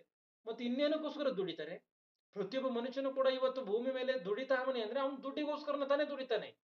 ಆದ್ರೆ ಅದಕ್ಕೋಸ್ಕರ ದುಡಿಬಾರ್ದಂತೆ. ಮತ್ತೆ ಇನ್ನೇನಕ್ಕೋಸ್ಕರ ದುಡಿಬೇಕು? ದುಡ್ಡಿನ ಆಸೆಯಿಂದ ದುಡಿಯಬೇಡ, ಸ್ವಬುದ್ಧಿಯನ್ನೇ ಆಶ್ರಯಿಸಬೇಡ. ಅಂದ್ರೆ ಇವತ್ತು ಒಬ್ಬ ಮನುಷ್ಯ ಏನೇ ಕೆಲಸವನ್ನ ಆತನ ಮಾಡ್ದ ಅಂದ್ಕೊಳ್ಳಿ, ಅದೆಲ್ಲವೂ ಕೂಡ ದೇವರಿಗೋಸ್ಕರ ಆಗಿರ್ಬೇಕು ಎನ್ನುವಂಥದ್ದು ಆಲೋಚನೆ ಇರ್ಬೇಕು. ನಾವೊಂದು ತುತ್ತು ಅನ್ನವನ್ನ ತಿಂತೀವಿ ಅಂದ್ಕೊಳ್ಳಿ, ನಾನು ಏನಕ್ಕೋಸ್ಕರ ಅನ್ನವನ್ನ ತಿನ್ಬೇಕು ಅಂತ ಅಂದ್ರೆ ಬದುಕೋದಕ್ಕೋಸ್ಕರ. ಅಂದ್ರೆ ಯಾರಿಗೋಸ್ಕರ? ಆ ದೇವರಿಗೋಸ್ಕರ. ಈ ಭೂಮಿ ಮೇಲೆ ಈ ಶರೀರವನ್ನ ನನ್ನ ಆರೋಗ್ಯವಾಗಿ ಉಳಿಸ್ಕೊಂಡು ಬದುಕೋದಕ್ಕೋಸ್ಕರ ಈ ಅನ್ನವನ್ನ ತಿನ್ಬೇಕು ಅನ್ನುವಂತ ಆಲೋಚನೆ ಇರ್ಬೇಕು ಒಬ್ಬ ಮನುಷ್ಯನಿಗೆ. ಆತ ದುಡಿಯೋದಕ್ಕೆ ಹೋಗ್ತಾನೆ ಅಂತ ನಾನು ಆ ದೇವರ ಕೆಲಸವನ್ನ ಮಾಡೋದಕ್ಕೋಸ್ಕರ, ಇಲ್ಲ ಆ ದೇವರ ರಾಜ್ಯಕ್ಕೋಸ್ಕರ, ಏನೋ ಬಿತ್ತುವುದಕ್ಕೋಸ್ಕರ, ಆ ದೇವರ ಕೆಲಸವನ್ನ ನನ್ನ ಕಷ್ಟಾರ್ಜಿತದ ಒಂದು ಹಣಕಾಸಿನ ಮೂಲಕವಾಗಿ ಮಾಡೋದಕ್ಕೋಸ್ಕರ ನಾನು ದುಡಿಬೇಕು ಅನ್ನುವಂತ ಆಲೋಚನೆ ಇರ್ಬೇಕು ಮನುಷ್ಯನಿಗೆ. ಆತನು ಒಬ್ಬ ಮನುಷ್ಯನ ಎಲ್ಲಿಗೋ ಹೋಗ್ತಾನೆ ಅಂದ್ರೆ ಅದು ನೀತಿ ಕಾರ್ಯಗಳಿಗೋಸ್ಕರ ಆಗಿರ್ಬೇಕು. ಈ ರೀತಿಯಾಗಿ ಮನುಷ್ಯನ ಆಲೋಚನೆ ಮಾಡ್ದ ಅಂದ್ಕೊಳ್ಳಿ, ಅವನು ಅದ್ಭುತವಾಗಿ ಬದುಕ್ತಾನೆ, ಅದ್ಭುತವಾಗಿ ನೀತಿವಂತನಾಗಿ ಬದುಕ್ತಾನೆ. ಇವತ್ತು ಯಾವ ಒಂದು ಟ್ರೈನ್ ಅನ್ನು ನೋಡಿದ್ರು ರಶ್ಯೆ, ಯಾವ ಫ್ಲೈಟ್ ಅನ್ನು ನೋಡಿದ್ರು ರಶ್ಯೆ, ಯಾವ ಬಸ್ಸನ್ನ ನೋಡಿದ್ರು ರಶ್, ಯಾವ ಆಟೋಗಳು ನೋಡಿದ್ರು ಕೂಡ ರಶ್. ಮನುಷ್ಯರು ಓಡಿ ಓಡಿ ಓಡಿ ಓಡಿ ಎಲ್ಲೆಲ್ಲಿ ಪ್ರಯಾಣ ಮಾಡ್ತಾರೆ. ಎಲ್ಲಿಗೆ ಮನುಷ್ಯನ ಪ್ರಯಾಣ, ಎಲ್ಲಿಗೆ? ಏನಕ್ಕೋಸ್ಕರ ಮನುಷ್ಯನ ಪ್ರಯಾಸ ಪಡ್ತಾವನೆ? ಈ ಭೂಮಿ ಮೇಲೆ ಏನು ತೆಗೆದುಕೊಂಡು ಬರುವಂತದ್ದು ಇಲ್ಲ, ತೆಗೆದುಕೊಂಡು ಹೋಗುವಂತದ್ದು ಇಲ್ಲ. ಸಂಪಾದನೆ ಮಾಡುವಂತದ್ದು ಯಾರಿಗೋ. ಸಂಪಾದನೆ ಆತನ ಕಷ್ಟಪಟ್ಟ ಸಂಪಾದನೆ ಮಾಡ್ತಾನೆ, ಆದ್ರೆ ಎಲ್ಲವನ್ನ ಬಿಟ್ಟು ಹೋಗ್ತಾನೆ, ಯಾರಿಗೋ ಬಿಟ್ಟು ಹೋಗ್ತಾನೆ.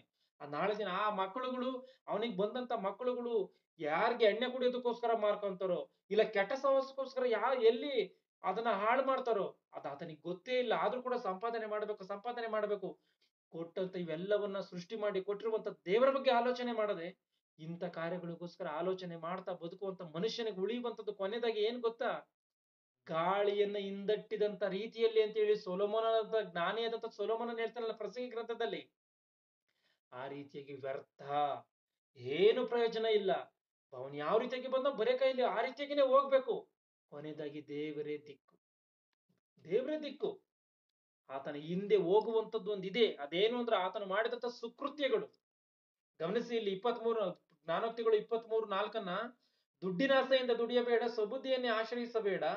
ನಿನ್ನ ದೃಷ್ಟಿಯು ಧನದ ಮೇಲೆ ಎರಗುತ್ತದೋ, ನಿನ್ನ ದೃಷ್ಟಿ ಹಣದ ಮೇಲೆ, ಸಂಪಾದನೆ ಮೇಲೆ, ನಿನ್ನ ಒಂದು ಸೊತ್ತಿನ ಮೇಲೆ ನಿನ್ನ ದೃಷ್ಟಿ ಎರಗುತ್ತದೋ, ನಿನ್ನ ದೃಷ್ಟಿ ಅದರ ಮೇಲೆ ಬೀಳುತ್ತೋ, ಧನವು ಅಷ್ಟರೊಳಗೆ ಮಾಯವಾಗುವುದು.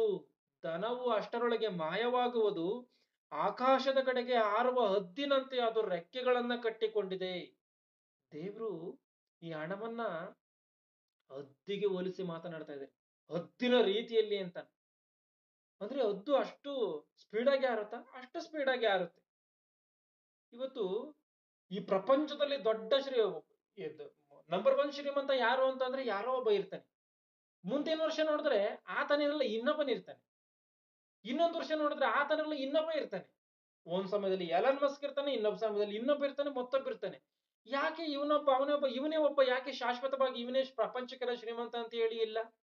ಅಂದ್ರೆ ದುಡ್ಡು ಎನ್ನುವಂಥದ್ದು ಹದ್ದುಗಳನ್ನ ರೆಕ್ಕೆಯನ್ನು ಕಟ್ಟಿಕೊಂಡಿದೆ. ಇಲ್ಲಿಂದ ಅಲ್ಲಿಗೆ, ಅಲ್ಲಿಂದ ಇಲ್ಲಿಗೆ, ಅಲ್ಲಿಂದ ಇಲ್ಲಿಗೆ, ಇಲ್ಲಿಂದ ಅಲ್ಲಿಗೆ ಆರ್ತತೆ ಎಂಬುದಾಗಿ ಎಷ್ಟರ ಮಟ್ಟಿಗೆ ದೇವರು ಹೇಳಿದ್ದಾನೋ ಆ ಮಾತು ಸತ್ಯಕ್ಕನುಸಾರವಾಗಿ ಒಬ್ಬನ ಹತ್ರ ಒಂದು ಸಮಯದಲ್ಲಿ ಕಡಿಮೆ ಆಗುತ್ತೆ, ಇನ್ನೊಬ್ಬ ಮನುಷ್ಯನಲ್ಲಿ ಜಾಸ್ತಿ ಆಗುತ್ತೆ. ಒಬ್ಬ ಮನುಷ್ಯನಲ್ಲಿ ಕಡಿಮೆ ಆಗುತ್ತೆ, ಇನ್ನೊಬ್ಬ ಮನುಷ್ಯನಲ್ಲಿ ಇನ್ನೊಂದಿನ ಜಾಸ್ತಿ ಆಗುತ್ತೆ. ಅವನಲ್ಲೇ ಕಡಿಮೆ ಆಗುತ್ತೆ, ಇನ್ನೊಬ್ಬನಲ್ಲಿ ಹೋಗುತ್ತೆ. ಆ ರೀತಿಯಾಗಿ ಈ ಹಣ ಎನ್ನುವಂಥದ್ದು ರೆಕ್ಕೆಯನ್ನ ಕಟ್ಟಿಕೊಂಡಿದೆಯಂತೆ. ಇಲ್ಲಿಂದ ಅಲ್ಲಿಗೆ, ಅಲ್ಲಿಂದ ಇಲ್ಲಿಗೆ, ಇಲ್ಲಿಂದ ಅಲ್ಲಿಗೆ, ಅಲ್ಲಿಂದ ಇಲ್ಲಿಗೆ ಹಾರ್ತಿರ್ತದೆ. ಯಾವುದೇ ಕಾರಣಕ್ಕೊಬ್ಬ ಮನುಷ್ಯನು ಹಣದ ಆಸೆಗೆ ಒಳಪಡಬಾರದು. ಇವತ್ತು ಕೊಲೆಗಳು ಏನಕ್ಕೋಸ್ಕರ ನಡೀತದೆ? ಹೆಚ್ಚಿನದಾಗಿ ಹಣಕ್ಕೋಸ್ಕರವೇ ನಡೀತದೆ. ಹಣಕ್ಕೋಸ್ಕರ ಕೊಲೆಗಳು, ಹಣಕ್ಕೋಸ್ಕರ ಎಷ್ಟೋ ಭೀಕರವಾದಂತ ಮೋಸಗಳು, ಭ್ರಷ್ಟಾಚಾರ. ಹಣಕ್ಕೋಸ್ಕರ ಭ್ರಷ್ಟಾಚಾರ ಏನಕ್ಕೋಸ್ಕರ? ಹಣಕ್ಕೋಸ್ಕರ. ಕೊಡುವಂತ ಸಂಬಳ ಸಾಲಲ್ವಾ? ಸಾಕಾದ್ರೂ ಬೇಕು, ಸಾಕಾದ್ರೂ ಕೂಡ ಬೇಕು ಎನ್ನುವಂಥದ್ದು. ಆಲೋಚನೆ ಮಾಡಿ, ಎಂತೆಂತ ಕ್ರೂರವಾದಂತ ಕೆಲಸಗಳು ಹಣಕ್ಕೋಸ್ಕರ ಮಾಡ್ತಾ ಇಲ್ವಾ? ಪ್ರಕಟಣೆ ಗ್ರಂಥದಲ್ಲಿ ದೇವರು ಈ ಒಂದು ಹಣವನ್ನ ಕ್ರೂರ ಮೃಗಕ್ಕೆ ಹೋಲಿಸಿ ಮಾತನಾಡಿದ್ದಾರೆ. ಅಂದ್ರೆ ಇವತ್ತು ಕಾಡಿನಲ್ಲಿ ನೋಡುವಾಗ ಕೆಲವೊಂದು ಕ್ರೂರ ಮೃಗಗಳು ಕಾಣುತ್ತೆ. ಅದು ಹುಲಿ ಆಗಿರ್ಬೋದು, ಸಿಂಹ ಆಗಿರ್ಬೋದು, ಚಿರತೆ ಆಗಿರ್ಬೋದು.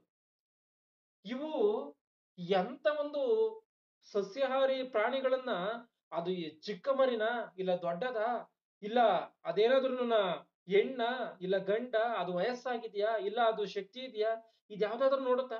ಯಾವುದನ್ನು ಕೂಡ ನೋಡಲ್ಲ. ಅದು ಹಸಿವಾಯ್ತಾ ಸಿಕ್ಕಿದನ್ನ ಹಿಡ್ಕೊಂಡು ಹರಿತಿರ್ತದೆ, ತಿಂತಿರ್ತದೆ. ಅಂತ ಕ್ರೂರವಾದಂಥದ್ದಂತೆ ಈ ಹಣ ಎನ್ನುವಂಥದ್ದು. ಹಣದ ಆಸೆ ಎನ್ನುವಂಥದ್ದು ಬಂದ್ರೆ ಏನನ್ನು ಬೇಕಾದ್ರೂ ಕೂಡ ಮಾಡಕ್ಕೆ ಮನುಷ್ಯನ ಸಿದ್ಧನಾಗಿ ಹೋಗ್ತಾನೆ. ಅದಕ್ಕೋಸ್ಕರವೇ ಯೇಸು ಕ್ರಿಸ್ತನು ಏನ್ ಹೇಳಿದಾನೆ ಗೊತ್ತಾ? ಅನ್ಯಾಯವಾದಂತ ಧನ ನೀನ್ ನ್ಯಾಯವಾಗನೇ ಸಂಪಾದನೆ ಮಾಡು, ನೀನು ಅನ್ಯಾಯವಾಗನೇ ಸಂಪಾದನೆ ಮಾಡು.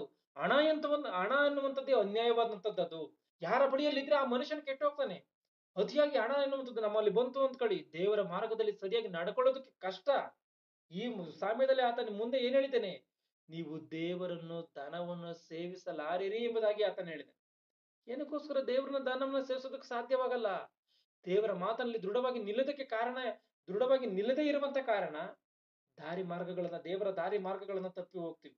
ಹಣದಾಸೆ, ಹಣ ಹಣ ಹಣ ಅಂತ ಹೇಳಿ ದೇವರ ಕಾರ್ಯಗಳನ್ನ ಪಕ್ಕಕ್ಕಾಕಿ ದುಡಿಯುವಂತದ್ದೇ ನಮ್ಮ ಜೀವನ, ಸಂಪಾದನೆ ಮಾಡುವಂತದ್ದೇ ನಮ್ಮ ಜೀವನ. ಸಂಪಾದನೆ ಮಾಡಿ ಕೊನೆದಾಗ ಏನ್ ಮಾಡ್ತೀರಾ? ಯಾವ ಮನುಷ್ಯನಿಗೆ ಏನು ಮಾಡೋದಕ್ಕೆ ಸಾಧ್ಯ ಇಲ್ಲ. ಕೋಟಿ ಕೋಟಿ ಸಂಪಾದನೆ ಮಾಡಿದಂತವನು ಕೂಡ ಎಲ್ಲವನ್ನ ಆತನು ಬಿಟ್ಟು ಹೋಗ್ಬೇಕು ಎನ್ನುವಂಥದ್ದನ್ನು ನಾವು ಖಚಿತವಾಗಿ ಅರ್ಥ ಮಾಡಿಕೊಳ್ಬೇಕು. ಅಂದ್ರೆ ತಿಳುವಳಿಕೆ ಇರುವಂತ ಒಂದು ಯಜಮಾನನ ಆದ್ರೆ, ಈ ಮನೆವಾರ್ತೆಯವನು ತಿಳುವಳಿಕೆ ಉಳ್ಳಂತವನಾದ್ರೆ ದುಡ್ಡು ಬಂತ ಬರ್ಲಿ, ಆದ್ರೆ ಅದನ್ನೇ ನಂಬಿಕೊಂಡು ಒಂದ್ ವೇಳೆ ಅದರಿಂದನೇ ಹೋಗುವಂತದ್ದಾದ್ರೆ ಮೋಸ ಹೋಗ್ತಾನೆ. ಅಂದ್ರೆ ಆತನಿಗೆ ಉದ್ಯೋಗ ಹೋಗುತ್ತಂದ್ರೆ ನರಕಕ್ಕೆ ಹೋಗ್ಬೇಕವನು. ಯಾವುದೇ ಮನೆವಾರ್ತೆಯವನು ದೇವರ ಸೇವೆಯನ್ನು ಮಾಡುವಂತ ಸೇವಕನು ಕಾಣಿಕೆ ಬಂದಿದ್ಯಾ, ಅದನ್ನ ದೇವರ ರಾಜ್ಯಕ್ಕೋಸ್ಕರ ಬಿತ್ತಿ ದೇವರ ರಾಜ್ಯಕ್ಕೋಸ್ಕರ ಖರ್ಚು ಮಾಡಿ ಆತನು ತನ್ನ ಪ್ರಾಣವನ್ನ ಉಳಿಸ್ಕೋಬೇಕೆ ಹೊರತು ನರಕಕ್ಕೆ ಹೋಗ್ಬಾರ್ದು. ಆತನ ಯಾವುದೇ ಕಾರಣಕ್ಕೂ ಕೂಡ ಆತನ ನರಕಕ್ಕೆ ಹೋಗ್ಬಾರ್ದು. ಯಾವುದೇ ಕಾರಣಕ್ಕೂ ದುಡ್ಡು ಎನ್ನುವಂಥದ್ದು ಉಳಿಯಲ್ಲ, ಆದ್ರೆ ಸ್ನೇಹ ಎನ್ನುವಂಥದ್ದು ಉಳಿಯುತ್ತಾ? ಒಬ್ಬ ಮನುಷ್ಯನಲ್ಲಿ ಸ್ನೇಹ ಎನ್ನುವಂಥದ್ದು ಉಳಿಯುತ್ತಾ? ಸ್ನೇಹ ಎನ್ನುವಂಥದ್ದು ಉಳಿತದ್ದು ಯಾವಾಗ? ಅದನ್ನ ಖರ್ಚು ಮಾಡಿದಾಗ. ಅದನ್ನ ಖರ್ಚು ಮಾಡಿದಾಗ ಯಾವ ರೀತಿಯಾಗಿ ಆ ರೀತಿಯಾಗಿ ಸ್ನೇಹ ಎನ್ನುವಂಥದ್ದು ಉಳಿಯುತ್ತೆ? ಅವ್ರು ಯಾವ ರೀತಿಯಾಗಿ ಶಾಶ್ವತವಾದಂತ ವಾಸಸ್ಥಾನಗಳಲ್ಲಿ ಸೇರಿಸ್ಕೊಳ್ತಾರೆ? ಯಾವ ರೀತಿಯಾಗಿ ಒಬ್ಬ ಮನುಷ್ಯನಿಗೆ ಸ್ನೇಹ ಎನ್ನುವಂಥದ್ದು ಉಳಿಯುತ್ತೆ? ಒಂದ್ಸರಿ ಲೂಕನ ಬರೆದ ಸುವಾರ್ತೆ 19ನೇ ಅಧ್ಯಾಯವನ್ನು ತೆಗಿರಿ. ಲೂಕನ ಬರೆದ ಸುವಾರ್ತೆ 19ನೇ ಅಧ್ಯಾಯ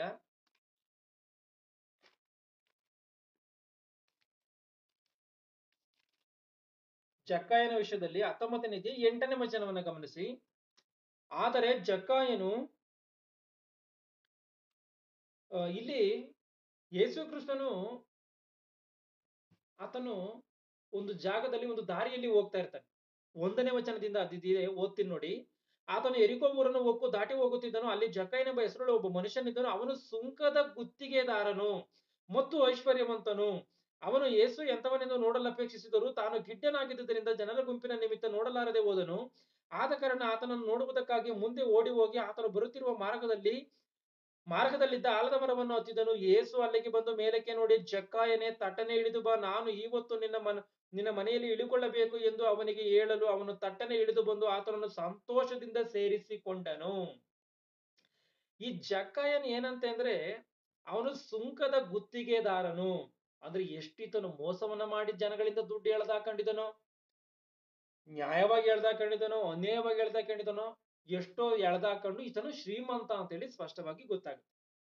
ಈ ಶ್ರೀಮಂತನ ಏನ್ ಮಾಡಿದಾನೆ, ಯೇಸು ಕ್ರಿಸ್ತನ ನೋಡ್ಬೇಕು ಅನ್ನುವಂತ ಆಸೆ ಬಂದಿದೆ. ಏನಕ್ಕೋಸ್ಕರ ಬಂದಿರ್ಬೋದು? ಆತನ ಯೇಸು ಕ್ರಿಸ್ತನ ಇಂಥ ಅದ್ಭುತಗಳನ್ನು ಮಾಡ್ದ, ಅಂತ ಅದ್ಭುತಗಳನ್ನು ಮಾಡ್ದ, ನೀತಿ ಮಾತುಗಳನ್ನು ಹೇಳ್ತಾನೆ ಅಂತ ಹೇಳೋ ಈತನಿಗೆ ಕಿವಿಗೆ ಈ ವಿಚಾರಗಳು ಬಿದ್ದೇ ಇರ್ತದೆ.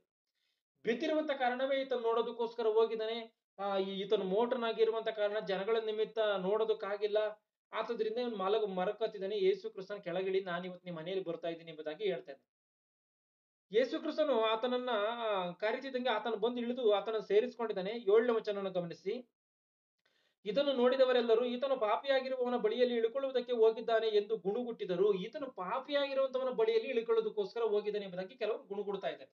ಏನಕ್ಕೋಸ್ಕರ ಪಾಪಿ ಎಂಬುದಾಗಿ ಜಕ್ಕಾಯನನ್ನ ಹೇಳ್ತಾ ಇದ್ದಾರೆ ಅಂದ್ರೆ, ಭಯಂಕರವಾದಂತ ಮೋಸಗಳನ್ನ ಮಾಡಿ ಬದುಕ್ತಾ ಇದ್ದಂತ ಕಾರಣ ಈತನು ಪಾಪಿ. ಈ ಪಾಪಿಯಾಗಿ ಮೋಸ ಮಾಡಿ ಬದುಕುವಂತವನ ಜೊತೆಯಲ್ಲಿ ಈತನು ಇಳ್ಕೊಳಕ್ ಅವ್ರ ಮನೆಗೆ ಹೋಗಿದ್ದಾನಲ್ಲ ಯೇಸು ಕ್ರಿಸ್ತನು ಎಂಬುದಾಗಿ ಇವರು ಗುಣಗುಡ್ತಾ ಇದ್ದಾರೆ. 8ನೇ ವಚನ. ಆದರೆ ಜಕ್ಕಾಯನು ನಿಂತುಕೊಂಡು ಸ್ವಾಮಿ, ನೋಡು, ನನ್ನ ಆಸ್ತಿಯಲ್ಲಿ ಅರ್ಧವನ್ನ ಬಡವರಿಗೆ ಕೊಡುತ್ತೇನೆ. ನನ್ನ ಆಸ್ತಿಯಲ್ಲಿ ಅರ್ಧವನ್ನ ಬಡವರಿಗೆ ಕೊಡುತ್ತೇನೆ ಮತ್ತು ನಾನು ಅನ್ಯಾಯವಾಗಿ ಯಾರಿಂದ ಏನಾದರೂ ಎಳ್ಕೊಂಡದ್ದೇ ಆದರೆ 4ರಷ್ಟು ಹಿಂದಕ್ಕೆ ಕೊಡುತ್ತೇನೆ ಎಂದು ಹೇಳಿದನು. ನನ್ನ ಆಸ್ತಿಯಲ್ಲಿ ಅರ್ಧವನ್ನ ನಾನು ಬಡವರಿಗೆ ಕೊಡ್ತೀನಿ, ಮತ್ತೆ ಅನ್ಯಾಯವಾಗಿ ನಾನು ಯಾರ ಹತ್ರ ಏನಾದ್ರು ಎಳ್ಕೊಂಡಿದ್ರೆ 4ರಷ್ಟು ಹಿಂದಕ್ಕೆ ಕೊಡ್ತೀನಿ ಅಂತ. ಅಂದ್ರೆ ಆಲೋಚನೆ ಮಾಡಿ, ಈತನೇನೋ ಅನ್ಯಾಯವಾಗಿನೇ ಸಂಪಾದನೆ ಮಾಡ್ಕೊಂಡಿದ್ದಾನೆ. ಮೋಸ ಮಾಡಿದನೋ, ಇನ್ನೊಂದು ಮಾಡಿದನೋ, ಆತನು ದರೋಡೆ ಮಾಡಿದನೋ, ಸಂಪಾದನೆ ಮಾಡಿ ಇಟ್ಕೊಂಡಿದ್ದಾನೆ. ಆದ್ರೆ ಈತನು ತಿಳುವಳಿಕೆ ಉಳ್ಳಂತವನಾಗಿ ಆ ಯೇಸು ಕ್ರಿಸ್ತನು ಹೇಳಿದಂತ ಸಾಮ್ಯಕ್ಕನುಸಾರವಾಗಿ ಈತನು ಸ್ನೇಹವನ್ನ ಸಂಪಾದನೆ ಮಾಡಿಕೊಳ್ತಾ ಇದ್ದಾನೆ. ಯಾರ ಹತ್ರ ಸ್ನೇಹವನ್ನ ಸಂಪಾದನೆ ಮಾಡ್ಕೊಳ್ತಾ ಇದ್ದಾನೆ ಅಂದ್ರೆ, ಯೇಸು ಕ್ರಿಸ್ತನು ಹೇಳಿದಾನ ಆ ಸಾಮ್ಯದಲ್ಲಿ, ಅನ್ಯಾಯದ ಧನದ ಮೂಲಕವಾಗಿ ಸ್ನೇಹಿತರನ್ನ ಮಾಡಿಕೊಳ್ಳಿರಿ ಅಂತ.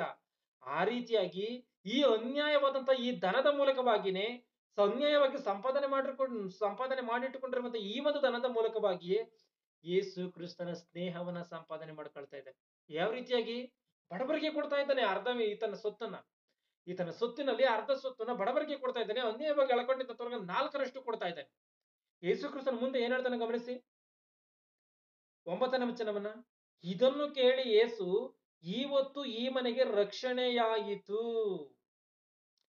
ಇವತ್ತು ಈ ಮನೆಗೆ ರಕ್ಷಣೆಯಾಯಿತು ಅಂದ್ರೆ ಯಾವ ರೀತಿಯಾಗಿ ರಕ್ಷಣೆ ಆಗಿದೆ? ಈತನೇನೋ ಅನ್ಯಾಯವಾಗಿ ಸಂಪಾದನೆ ಮಾಡ್ಕೊಂಡಿದ್ದಾನೆ, ಆದ್ರೆ ಕೊನೆಯದಾಗಿ ಈತನು ತಿಳುವಳಿಕೆ ಉಳ್ಳಂತವನಾಗಿ ಆ ಒಂದು ಸಾಮ್ಯದಲ್ಲಿ ಬರೆಯಲ್ಪಟ್ಟಂತ ರೀತಿಯಲ್ಲಿ ಈತನು ಅನ್ಯಾಯವಾಗಿ ಸಂಪಾದನೆ ಮಾಡಿಕೊಟ್ಟಿದ್ದನ್ನ ಈತನು ಮಾನಸಾಂತರ ಪಟ್ಟು, ಈತನು ದೇವರ ಮಾತುಗಳಿಗೆ ಬೆಲೆ ಕೊಟ್ಟು ದೇವರ ಮಾತುಗಳಂತೆ ಬದುಕೋದಕ್ಕೋಸ್ಕರ ಮುಂದಾಗಿ ಆತನ ಹಣದಾಸೆಯನ್ನು ಹೊರತುಪಡಿಸಿ, ಹಣದಾಸೆಯನ್ನು ಬಿಟ್ಟು ಅದೆಲ್ಲವನ್ನ ಆತನು ದಾನವನ್ನ ಮಾಡ್ತಾ ಇದ್ದಾನೆ. ಅರ್ಧ ಸೊತ್ತನ್ನು ದಾನ ಮಾಡಿದ್ದಾನೆ ಈತನ. ಆತನ ಆಸ್ತಿಯಲ್ಲಿ ಅರ್ಧವನ್ನ ದಾನ ಮಾಡಿದ್ದಾನೆ. ಅನ್ಯಾಯವಾಗಿ ಹೇಳ್ಕೊಂಡಂತವ್ರಿಗೆ 4ರಷ್ಟು ಕೊಟ್ಟಿದ್ದಾನೆ. ಅಂದ್ರೆ ಜಕ್ಕಾಯನು ಸತ್ರ ಎಲ್ಲಿಗೆ ಹೋಗ್ತಾನೆ ಈಗ? ಯೇಸು ಕ್ರಿಸ್ತನ್ ಈ ಮನೆಗೆ ಇವತ್ತು ರಕ್ಷಣೆ ಆಯ್ತು ಎಂಬುದಾಗಿ ಯೇಸು ಕ್ರಿಸ್ತನ್ ಹೇಳಿದ್ದಾನೆ. ಅಂದ್ರೆ ಒಬ್ಬ ಪಾಪಿ ದೇವರ ಕಡೆಗೆ ತಿರುಗಿಕೊಂಡಿದ್ದಾನೆ. ದೇವರ ಕಡೆಗೆ ತಿರುಗಿಕೊಂಡು ಯೇಸು ಕ್ರಿಸ್ತನ ಮಾತಿನಂತೆ ಆತನು ಬದುಕ್ತಾ ಇದ್ದಾನೆ. ಯೇಸು ಕ್ರಿಸ್ತನ್ ಹೇಳಿರುವಂತದ್ದು ಎಷ್ಟೋ ಮಾತುಗಳನ್ನ ಹೇಳಿದ್ದಾನೆ. ನಿನ್ನಲ್ಲಿ 2 ಅಂಗಿ ಇದೆಯಾ? ಇಲ್ಲದಂತವನಿಗೆ ಒಂದನ್ನು ಕೊಟ್ಬಿಡು, ನಿನ್ಗೆ ಒಂದೇ ಸಾಕು ಎಂಬುದಾಗಿ. ಆ ರೀತಿಯಾಗಿ ಈತನು ಯಾವ ರೀತಿಯಾಗಿ ಯೇಸು ಕ್ರಿಸ್ತನ ಮಾತಿನಂತೆ ಬದುಕುದ್ನೋ, ಈತನ ಸತ್ರೆ ಈತನಿಗೆ ಪರಲೋಕ. ಯಾವ ರೀತಿಯಾಗಿ ಶಾಶ್ವತವಾದಂತಹ ವಾಸಸ್ಥಾನಗಳಲ್ಲಿ ಸೇರಿಸ್ಕೊಳ್ತಾರೆ. ಅಲ್ಲಿ ಆ ಸಾಮ್ಯದಲ್ಲಿ ಏನಿದೆ? ಅನ್ಯಾಯದ ಧನದ ಮೂಲಕವಾಗಿ ನಿಮಗೆ ಸ್ನೇಹಿತರನ್ನ ಮಾಡಿಕೊಳ್ಳಿರಿ, ಅದು ನಿಮ್ಮನ್ನು ಕೈ ಬಿಟ್ಟು ಹೋದಾಗ ಅವರು ನಿಮ್ಮನ್ನ ಶಾಶ್ವತವಾದಂತಹ ವಾಸಸ್ಥಾನಗಳಲ್ಲಿ ಸೇರಿಸಿಕೊಳ್ಳುವರು ಅಂತ. ಪರಲೋಕವೇ ಶಾಶ್ವತವಾದಂತಹ ವಾಸಸ್ಥಾನ ನಮಗೆ. ಈ ಭೂಮಿ ಟೆಂಪರವರಿ ಆಗಿರುವಂತದ್ದು, ಸ್ವಲ್ಪ ಕಾಲಗಳು ಇರುವಂತದ್ದು. ಇದು ಈ ಭೂಮಿ ಶಾಶ್ವತವಾಗಿ ಇರುವಂತದ್ದಲ್ಲ. ಆದ್ರೆ ಪರಲೋಕ ಎನ್ನುವಂಥದ್ದು ಶಾಶ್ವತವಾಗಿರುತ್ತ? ಅದು ಶಾಶ್ವತವಾಗಿ ಇರ್ತದೆ. ಆ ಒಂದು ಶಾಶ್ವತವಾದಂತ ವಾಸಸ್ಥಾನದಲ್ಲಿ ಜಕ್ಕಾಯನು ಸೇರಿದ್ದಾನೆ. ಯಾವಾಗ ಅದು ಯೇಸು ಕ್ರಿಸ್ತನ ಮಾತಿನಂತೆ ಬದುಕೋದು ಅವನಿಗೆ ರಕ್ಷಣೆ ಆಯ್ತು ಅಂದ್ರೆ ಆತನ ಸತ್ತ ಮೇಲೆ ಎಲ್ಲಿಗೆ ಹೋಗಿದ್ದಾನೆ? ಪರಲೋಕವನ್ನು ಸೇರ್ಕೊಳ್ತಾನ. ಆತನು ಪರದೇಶಿಯಲ್ಲಿದ್ದಾನೆ. ಆಮೇಲೆ ಆತನು ಪರಲೋಕಕ್ಕೆ ಹೋಗ್ತಾನೆ, ಸ್ವರ್ಗಲೋಕವನ್ನು ಸೇರ್ತಾನೆ, ದೇವರ ರಾಜ್ಯದಲ್ಲಿ ದೇವರ ಒಂದು ಬಳಿಯಲ್ಲಿ ಇರ್ತಾನೆ. ಆ ರೀತಿಯಾಗಿ ಮನೆವಾರ್ತಿಯವರು ಅಂತ ಹೇಳಿ ಎನಿಸ್ಕೊಳ್ಳುವಂತ ಈ ಬೋಧಕರು ಏನಿದ್ದಾರೋ ಇವರೆಲ್ಲರೂ ಕೂಡ ಸಂಪಾದನೆ ಮಾಡಿ ಏನೋ ಅವರು ಕೊಟ್ಟಂತ ಕಾಣಿಕೆಯನ್ನ ಅನ್ಯಾಯವಾಗಿ ಕೂಡಿಸಿ ಇಟ್ಕೊಂಡ್ಬಿಟ್ಟಿದ್ದಾರೆ. ಆದ್ರೆ ಇವತ್ತಿಗೆ ಮುಗಿಸ್ಬಿಟ್ಟು ಒಂದ್ ವೇಳೆ ಕೂಡಿಸಿಟ್ಟುಕೊಂಡಿರುವಂತದ್ದನ್ನ ತೆಗೆದು ಒಂದ್ ವೇಳೆ ದೇವರ ರಾಜ್ಯಕ್ಕೋಸ್ಕರ ಮತ್ತೆ ಬೆಳೆಸುವಂತದ್ದಾದ್ರೆ ಖಚಿತವಾಗಿ ಪರಲೋಕಕ್ಕೆ ಸೇರ್ತಾರ. ಅದ್ರ ಶಾಶ್ವತವಾದಂತ ವಾಸಸ್ಥಳಕ್ಕೆ ಅವ್ರು ಸೇರ್ತಾರೆ ಅನ್ನುವಂಥದ್ದನ್ನ ಖಚಿತವಾಗಿ ನಾವು ಅರ್ಥ ಮಾಡಿಕೊಳ್ಬೇಕು. ಇವತ್ತು ಸಂಪಾದನೆ ಮಾಡಿ ಕೂಡಿಸಿಟ್ರೆ ವ್ಯರ್ಥ. ಸಂಪಾದನೆ ಮಾಡಿ ಮಾಡಿ ಮಾಡಿ ಮಾಡಿ ಮಾಡಿ ಕೂಡಿಸಿಟ್ರೆ ಅದ್ರಿಂದ ಏನ್ ಬರುತ್ತೆ? ಇವತ್ತು ಭೂಮಿಯ ಮಣ್ಣಿನಲ್ಲಿ ಚಿನ್ನ ಸಿಗುತ್ತೆ. ಅಂದ್ರೆ ಮಣ್ಣಿನಲ್ಲಿ ಯಾರೋ ಹಿಂದಿಯ ಜನಗಳು ಮುಚ್ಚಿಟ್ಟಿರುವಂತ ಡಬ್ಬಿಯಲ್ಲಿರುವಂತ ಒಡವೆಗಳು, ಕಾಸುಗಳು, ಚಿನ್ನಗಳು ಏನೋ ಸಿಗುತ್ತೆ. ಅದರಿಂದ ಏನು ಪ್ರಯೋಜನ? ಅವರೇನೋ ಸಂಪಾದನೆ ಮಾಡಿದರೆ ಹಂಗೆ ಇರ್ಲಿ ಅಂತೇಳಿ ಅವರು ಕೂಡ ಸಂಪಾದನೆ ಮಾಡಿದನ್ನ ಅನುಭವಿಸಿದಂತ ರೀತಿಯಲ್ಲಿ ಮುಚ್ಚಿಟ್ಟು ಸತ್ತಿದ್ದಾರೆ. ಆದ್ರೆ ಇವತ್ತಿಗೆ ಸಿಗ್ತಾ ಇದೆ ಅದೆಲ್ಲನ. ಅವ್ರು ಸಂಪಾದನೆ ಮಾಡಿ ಬಚ್ಚಿಟ್ಟದಕ್ಕೆ ತಾನೇ ಸಿಗ್ತಾ ಇದೆ. ಏನು ಪ್ರಯೋಜನ ಅವ್ರಿಗೆ? ಅವ್ರಿಗೇನು ಪ್ರಯೋಜನ? ಸಂಪಾದನೆ ಮಾಡಿ ಕೂಡಿಟ್ಟು ಬಚ್ಚಿಟ್ಟಿದ್ದಾರಲ್ಲ, ಅದರಿಂದ ಏನು ಪ್ರಯೋಜನ? ಏನು ಪ್ರಯೋಜನ ಇಲ್ಲ. ಅದೇ ಒಂದು ವೇಳೆ ಅದನ್ನ ಇದ್ದಿದ್ದನ್ನ ದೇವರ ರಾಜ್ಯಕ್ಕೋಸ್ಕರ ಖರ್ಚು ಮಾಡಿದ್ರೆ ಪರಲೋಕಕ್ಕೆ ಸೇರ್ಕೊಂತ ಇದ್ರ? ಖಚಿತವಾಗಿ ಸೇರ್ಕೊಂತ ಇದ್ರು. ಆ ರೀತಿಗೆ ಕೂಡಿಸಿಟ್ಕೊಂಡು ಮಡಗಿದ್ದಾರೆ ಅಂತ ಅಂದ್ರೆ ಅವ್ರ ಪರಲೋಕಕ್ಕೆ ಸೇರೋದಕ್ಕೆ ಸಾಧ್ಯನಾ? ಯಾವುದೇ ಕಾರಣಕ್ಕೂ ಕೂಡ ಸಾಧ್ಯ ಇಲ್ಲ. ಯಾಕಂದ್ರೆ ದೇವ್ರ ಆ ರೀತಿಯಾಗಿ ನೀವು ಕೂಡಿಸಿಟ್ಕೊಂಡು ಮಡಿಕೇಳ್ರಿ ಎಂಬುದಾಗಿ ದೇವರು ಖಚಿತವಾಗಿ ಎಲ್ಲೂ ಕೂಡ ಹೇಳಿಲ್ಲ ಎನ್ನುವಂಥದ್ದನ್ನ ಖಚಿತವಾಗಿ ನಾವು ಅರ್ಥ ಮಾಡಿಕೊಳ್ಬೇಕು. ಅದ ದೇವರ ರಾಜ್ಯಕ್ಕೋಸ್ಕರ ಬಳಸಿದ್ರೆ ಶಾಶ್ವತವಾದಂತ ವಾಸಸ್ಥಾನಕ್ಕೆ ಅಂದ್ರೆ ಪರಲೋಕಕ್ಕೆ ಹೋಗ್ತೀವಿ ಅಂತದನ್ನ ಖಚಿತವಾಗಿ ನಾವು ಅರ್ಥ ಮಾಡಿಕೊಳ್ಬೇಕು. ಅಂದ್ರೆ ಮನೆವಾರ್ತಿ ಅವನು ಅನ್ಯಾಯವಾಗಿ ಸಂಪಾದನೆ ಮಾಡಿದ್ದನ್ನ ಸ್ನೇಹಕ್ಕೋಸ್ಕರ, ದೇವರ ರಾಜ್ಯಕ್ಕೋಸ್ಕರ ಆತನ ಖರ್ಚನ್ನ ಮಾಡ್ಬೇಕು. ದೇವರ ರಾಜ್ಯ ಸುವಾರ್ತೆಗೋಸ್ಕರ ಆತನ ಖರ್ಚನ್ನ ಮಾಡಬೇಕು. 1 ತಿಮೋಥಿ 6ನೇ ಅಧ್ಯಾಯ 17ನೇ ವಚನವನ್ನು ಗಮನಿಸಿ. ಇಹಲೋಕ ವಿಷಯದಲ್ಲಿ ಐಶ್ವರ್ಯವುಳ್ಳವರು, ಇಹಲೋಕ ವಿಷಯದಲ್ಲಿ ಐಶ್ವರ್ಯವುಳ್ಳವರು ಅಂದ್ರೆ ಈಗೇನೋ ಅನ್ಯಾಯವಾಗಿ ಸಂಪಾದನೆ ಮಾಡಿ ಇಟ್ಕೊಂಡ್ಬಿಟ್ಟಿದಾರಲ್ಲ, ಅವರೆಲ್ಲ ಏನ್ ಮಾಡ್ಬೇಕಂತ ಗೊತ್ತಾ? ಇಹಲೋಕ ವಿಷಯದಲ್ಲಿ ಐಶ್ವರ್ಯವುಳ್ಳವರು ಅಂದ್ರೆ ಇಹಲೋಕ ವಿಷಯದಲ್ಲಿ ಐಶ್ವರ್ಯವುಳ್ಳವರು ಅಂದ್ರೆ ಏನು ಅಂದ್ರೆ ದುಡ್ಡನ್ನ ಸಂಪಾದನೆ ಮಾಡಿಕೊಂಡಿರುವಂತವ್ರು, ಸ್ವತ್ತನ್ನ ಸಂಪಾದನೆ ಮಾಡಿಕೊಂಡಿರುವಂತವ್ರು, ಧನವಂತರು. ಒಂದೇ ಮಾತು ಹೇಳ್ಬೇಕಂದ್ರೆ ಧನವಂತರು ಅಂತ ಏನಿದಾರೋ ಅದು ಹಣದ ಕಟ್ಟಾಗಿರ್ಬೋದು, ಭೂಮಿ ಆಗಿರ್ಬೋದು, ಮನೆ ಆಗಿರ್ಬೋದು, ಬಂಗಾರ ಆಗಿರ್ಬೋದು, ಏನೇ ಆಗಿರ್ಬೋದು. ಈ ಇಹಲೋಕ ವಿಷಯದಲ್ಲಿ ಐಶ್ವರ್ಯವುಳ್ಳವರು ಅಹಂಕಾರಿಗಳಾಗಿರದೆ ಅಸ್ಥಿರವಾದಂತಹ ಐಶ್ವರ್ಯದ ಮೇಲೆ ನಿರೀಕ್ಷೆಯನ್ನಿಡದೆ. ಈ ಒಂದು ಐಶ್ವರ್ಯ ಎನ್ನುವಂಥದ್ದು ಅಸ್ಥಿರವಾದಂಥದ್ದಂತೆ. ಇಲ್ಲಿ ಏನ್ ಹೇಳ್ತದೆ? ಅಸ್ಥಿರವಾದಂತಹ ಐಶ್ವರ್ಯದ ಮೇಲೆ ನಿರೀಕ್ಷೆಯನ್ನಿಡದೆ. ಈ ಒಂದು ಐಶ್ವರ್ಯ ಎನ್ನುವಂಥದ್ದು ಇದು ಈ ಲೋಕಕ್ಕೆ ಸಂಬಂಧಪಟ್ಟದ್ದು ಅಸ್ಥಿರವಾದಂಥದ್ದು. ಅದು ಸ್ಥಿರವಾಗಿರುವಂತದ್ದಲ್ಲ, ಶಾಶ್ವತವಾಗಿರುವಂತದ್ದಲ್ಲ. ಹಬಕ್ಕೂಕನ ಗ್ರಂಥದಲ್ಲಿ 2:13 ನಾವು ಆಗ್ಲೇ ಓದ್ಕೊಂಡಿದೀವಿ. ಜನಾಂಗಗಳು ಪಟ್ಟ ಪರಿಶ್ರಮ ವ್ಯರ್ಥವಾಗುವುದು, ಜನಾಂಗಗಳು ದುಡಿದದ್ದು ಬೆಂಕಿಗೆ ತುತ್ತಾಗುವುದು ಅಂತ. ನಾವೇನೇ ಸಂಪಾದನೆ ಮಾಡಿ ಇಟ್ಕೊಂಡ್ರು ಕೂಡ ಎಲ್ಲವೂ ಬೆಂಕಿಗೆ ಉರಿದು ಲಯವಾಗಿ ಹೋಗುತ್ತೆ. ಅದಕ್ಕೆ ಯೇಸು ಕ್ರಿಸ್ತನ ಮಾತನ್ನು ಹೇಳ್ತಾನೆ, ಒಬ್ಬನು ಲೋಕವನ್ನೆಲ್ಲ ಸಂಪಾದನೆ ಮಾಡಿಕೊಂಡು ಅವನ ಆತ್ಮ ನಷ್ಟಪಟ್ರೆ ಏನು ಪ್ರಯೋಜನ ಅಂತ. ಈ ಲೋಕವನ್ನೇ ಸಂಪಾದನೆ ಮಾಡ್ಕೊಂಡು ಇವತ್ತು ಎಲಾನ್ ಮಸ್ಕ್ ಇದ್ದಾನೆ. ಆತನು ಈ ಪ್ರಪಂಚಕ್ಕೆ ಶ್ರೀಮಂತನಾಗಿದ್ರು ಕೂಡ ದೇವರ ಮಾತನಂತೆ ಬದುಕದೆ ಅವನ ಆತ್ಮ ನಷ್ಟಪಟ್ರೆ ಅವನ ಅಷ್ಟೆಲ್ಲ ಸಂಪಾದನೆ ಮಾಡಿದಕ್ಕೆ ಏನು ಪ್ರಯೋಜನ? ಪ್ರಪಂಚಕ್ಕೆ ಶ್ರೀಮಂತನಾಗಿದ್ರೆ ಏನು ಪ್ರಯೋಜನ? ಗಮನಿಸಿ, ಇಲ್ಲಿ ಇಹಲೋಕದ ವಿಷಯದಲ್ಲಿ ಐಶ್ವರ್ಯವುಳ್ಳವರು ಅಹಂಕಾರಿಗಳಾಗಿರದೆ ಅಸ್ಥಿರವಾದಂತಹ ಐಶ್ವರ್ಯದ ಮೇಲೆ ನಿರೀಕ್ಷೆಯನ್ನಿಡದೆ ನಮ್ಮ ಅನುಭೋಗಕ್ಕೋಸ್ಕರ ನಮಗೆ ಎಲ್ಲವನ್ನು ಹೇರಳವಾಗಿ ದಯಪಾಲಿಸುವ ನಮಗೆ ಎಲ್ಲವನ್ನ ಹೇರಳವಾಗಿ ದಯಪಾಲಿಸುವಂತ ದೇವರ ಮೇಲೆ ನಿರೀಕ್ಷೆಯನ್ನಿಡಬೇಕೆಂತಲೂ, ಹಣದ ಮೇಲೆ ಐಶ್ವರ್ಯದ ಮೇಲೆ ನಿರೀಕ್ಷೆಯನ್ನ ಇಡದೆ ದೇವರ ಮೇಲೆ ನಮ್ಗೆ ಎಲ್ಲವನ್ನ ಕೊಡುವಂತ ದೇವರ ಮೇಲೆ ನಿರೀಕ್ಷೆಯನ್ನ ಇಡಬೇಕು ಅಂತ ಹೇಳಿ ಇಡಬೇಕೆಂತಲೂ ವಾಸ್ತವವಾದ ಜೀವವನ್ನು ಹೊಂದುವುದಕ್ಕೋಸ್ಕರ. ವಾಸ್ತವವಾದಂತ ಜೀವ ಇದೆ, ಇದು ಅವಾಸ್ತವವಾದಂತ ಜೀವ ಅಲ್ಲ. ಇದು ವಾಸ್ತವವಾದಂಥದ್ದಲ್ಲ, ಇದು ನಿಜವಾದಂಥದ್ದಲ್ಲ. ಇದು ಮಾಯೆ. ಈ ಲೋಕ ಎನ್ನುವಂಥದ್ದು ಮಾಯೆ. ಇದು ಸ್ವಲ್ಪ ಕಾಲ ಇರುವಂತದ್ದಷ್ಟೇ. ಈ ಈ ಈ ಲೋಕದ ಆಡಂಬರವನ್ನು ನೋಡಿ, ಈ ಲೋಕದ ಐಶ್ವರ್ಯವನ್ನು ನೋಡಿ, ಈ ಲೋಕದ ಒಂದು ಅಲಂಕಾರವನ್ನು ನೋಡಿ ಒಂದು ವೇಳೆ ಮನುಷ್ಯನು ದೇವರನ್ನ ಬಿಟ್ಟು ದೂರವಾಗಿ ಹೋಗ್ಬಾರ್ದು, ದೇವರ ಮಾತುಗಳನ್ನ ಬಿಟ್ಟು ಬದುಕಬಾರ್ದು. ವಾಸ್ತವವಾದಂತ ಜೀವವನ್ನ ಹೊಂದುವುದಕ್ಕೋಸ್ಕರ ಅವರು ಒಳ್ಳೆಯದನ್ನು ಮಾಡುವವರು, ಸತ್ಕಾರ್ಯಗಳಲ್ಲಿ ಐಶ್ವರ್ಯವಂತರು, ದಾನ ಧರ್ಮಗಳನ್ನ ಮಾಡುವವರು ಸತ್ಕಾರ್ಯಗಳಲ್ಲಿ ಐಶ್ವರ್ಯವಂತರಂತೆ. ಅಂದ್ರೆ ಮುಂದೆ ನೀನು ಅಸ್ಥಿವಾರವನ್ನ ಹಾಕಿಕೊಳ್ಬೇಕಾ? ಮುಂದಿನ ಒಂದು ಜೀವಿತಕ್ಕೆ, ಅಂದ್ರೆ ಸ್ವರ್ಗಲೋಕಕ್ಕೆ ನಿನ್ಗೆ ಅಸ್ಥಿವಾರ ಹಾಕಿಕೊಳ್ಬೇಕಾ? ಈ ಲೋಕದಲ್ಲಿ ನೀನು ದುಡಿಬೇಕು. ಅಂದ್ರೆ ಇವತ್ತು ಶಾಶ್ವತವಾಗಿ ಇರದೇ ಇರುವಂತ, ಸ್ವಲ್ಪ ಕಾಲ ಮಾತ್ರವೇ ಇರುವಂತ ಒಂದು ಚಿಕ್ಕ ಜೀವಿತಕ್ಕೋಸ್ಕರ ಈ ಭೂಮಿ ಮೇಲೆ ಬದುಕುವಂತ ಕೆಲವೊಂದು ಸ್ವಲ್ಪ ಜೀವಿತ ಕಾಲಕ್ಕೋಸ್ಕರವೇ ನಾವು ಎಷ್ಟು ಆಸೆಗಳನ್ನ ಕಟ್ಟಿಕೊಂಡು ಅಪಾರ್ಟ್ಮೆಂಟ್ ಬೇಕು, ಕಾರ್ ಬೇಕು, ಬಂಗ್ಲೆ ಬೇಕು, ಐಶ್ವರ್ಯವಂತರಾಗಿ ಬದುಕಬೇಕು ಅಂತ ಹೇಳಿ ಆಸೆ ಇಟ್ಟುಕೊಂಡಿರುವಂತ ನಾವುಗಳು ಶಾಶ್ವತವಾಗಿರುವಂತ ಲೋಕಕ್ಕೋಸ್ಕರ ಆಲೋಚನೆ ಮಾಡಲ್ವಾ? ಶಾಶ್ವತವಾಗಿ ಇರದೇ ಇರುವಂತ ಲೋಕಕ್ಕೋಸ್ಕರ ಎಷ್ಟು ಆಸೆಗಳನ್ನ ಕಟ್ಟಿಕೊಂಡಿರುವಂತ ಮನುಷ್ಯನು ಶಾಶ್ವತವಾಗಿರುವಂತ ಲೋಕಕ್ಕೋಸ್ಕರ ಆಲೋಚನೆ ಮಾಡಲ್ವಾ? ಅಲ್ಲಿ ನಾನು ಉನ್ನತವಾಗಿ ಇರ್ಬೇಕು ಅಂತ ಹೇಳಿ. ಅಲ್ಲಿ ಉನ್ನತವಾಗಿ ಇರ್ಬೇಕು ಅಂತ ಅಂದ್ರೆ ಸಂಪಾದನೆ ಮಾಡ್ಬೇಕಾಗಿರುವಂತದ್ದು ಅಲ್ಲಲ್ಲ, ಇಲ್ಲೇನೇನೆ. ಯಾವ ರೀತಿಯಾಗಿ? ಗಮನಿಸಿ, ಇಲ್ಲಿ ಇದೆ ನೋಡಿ.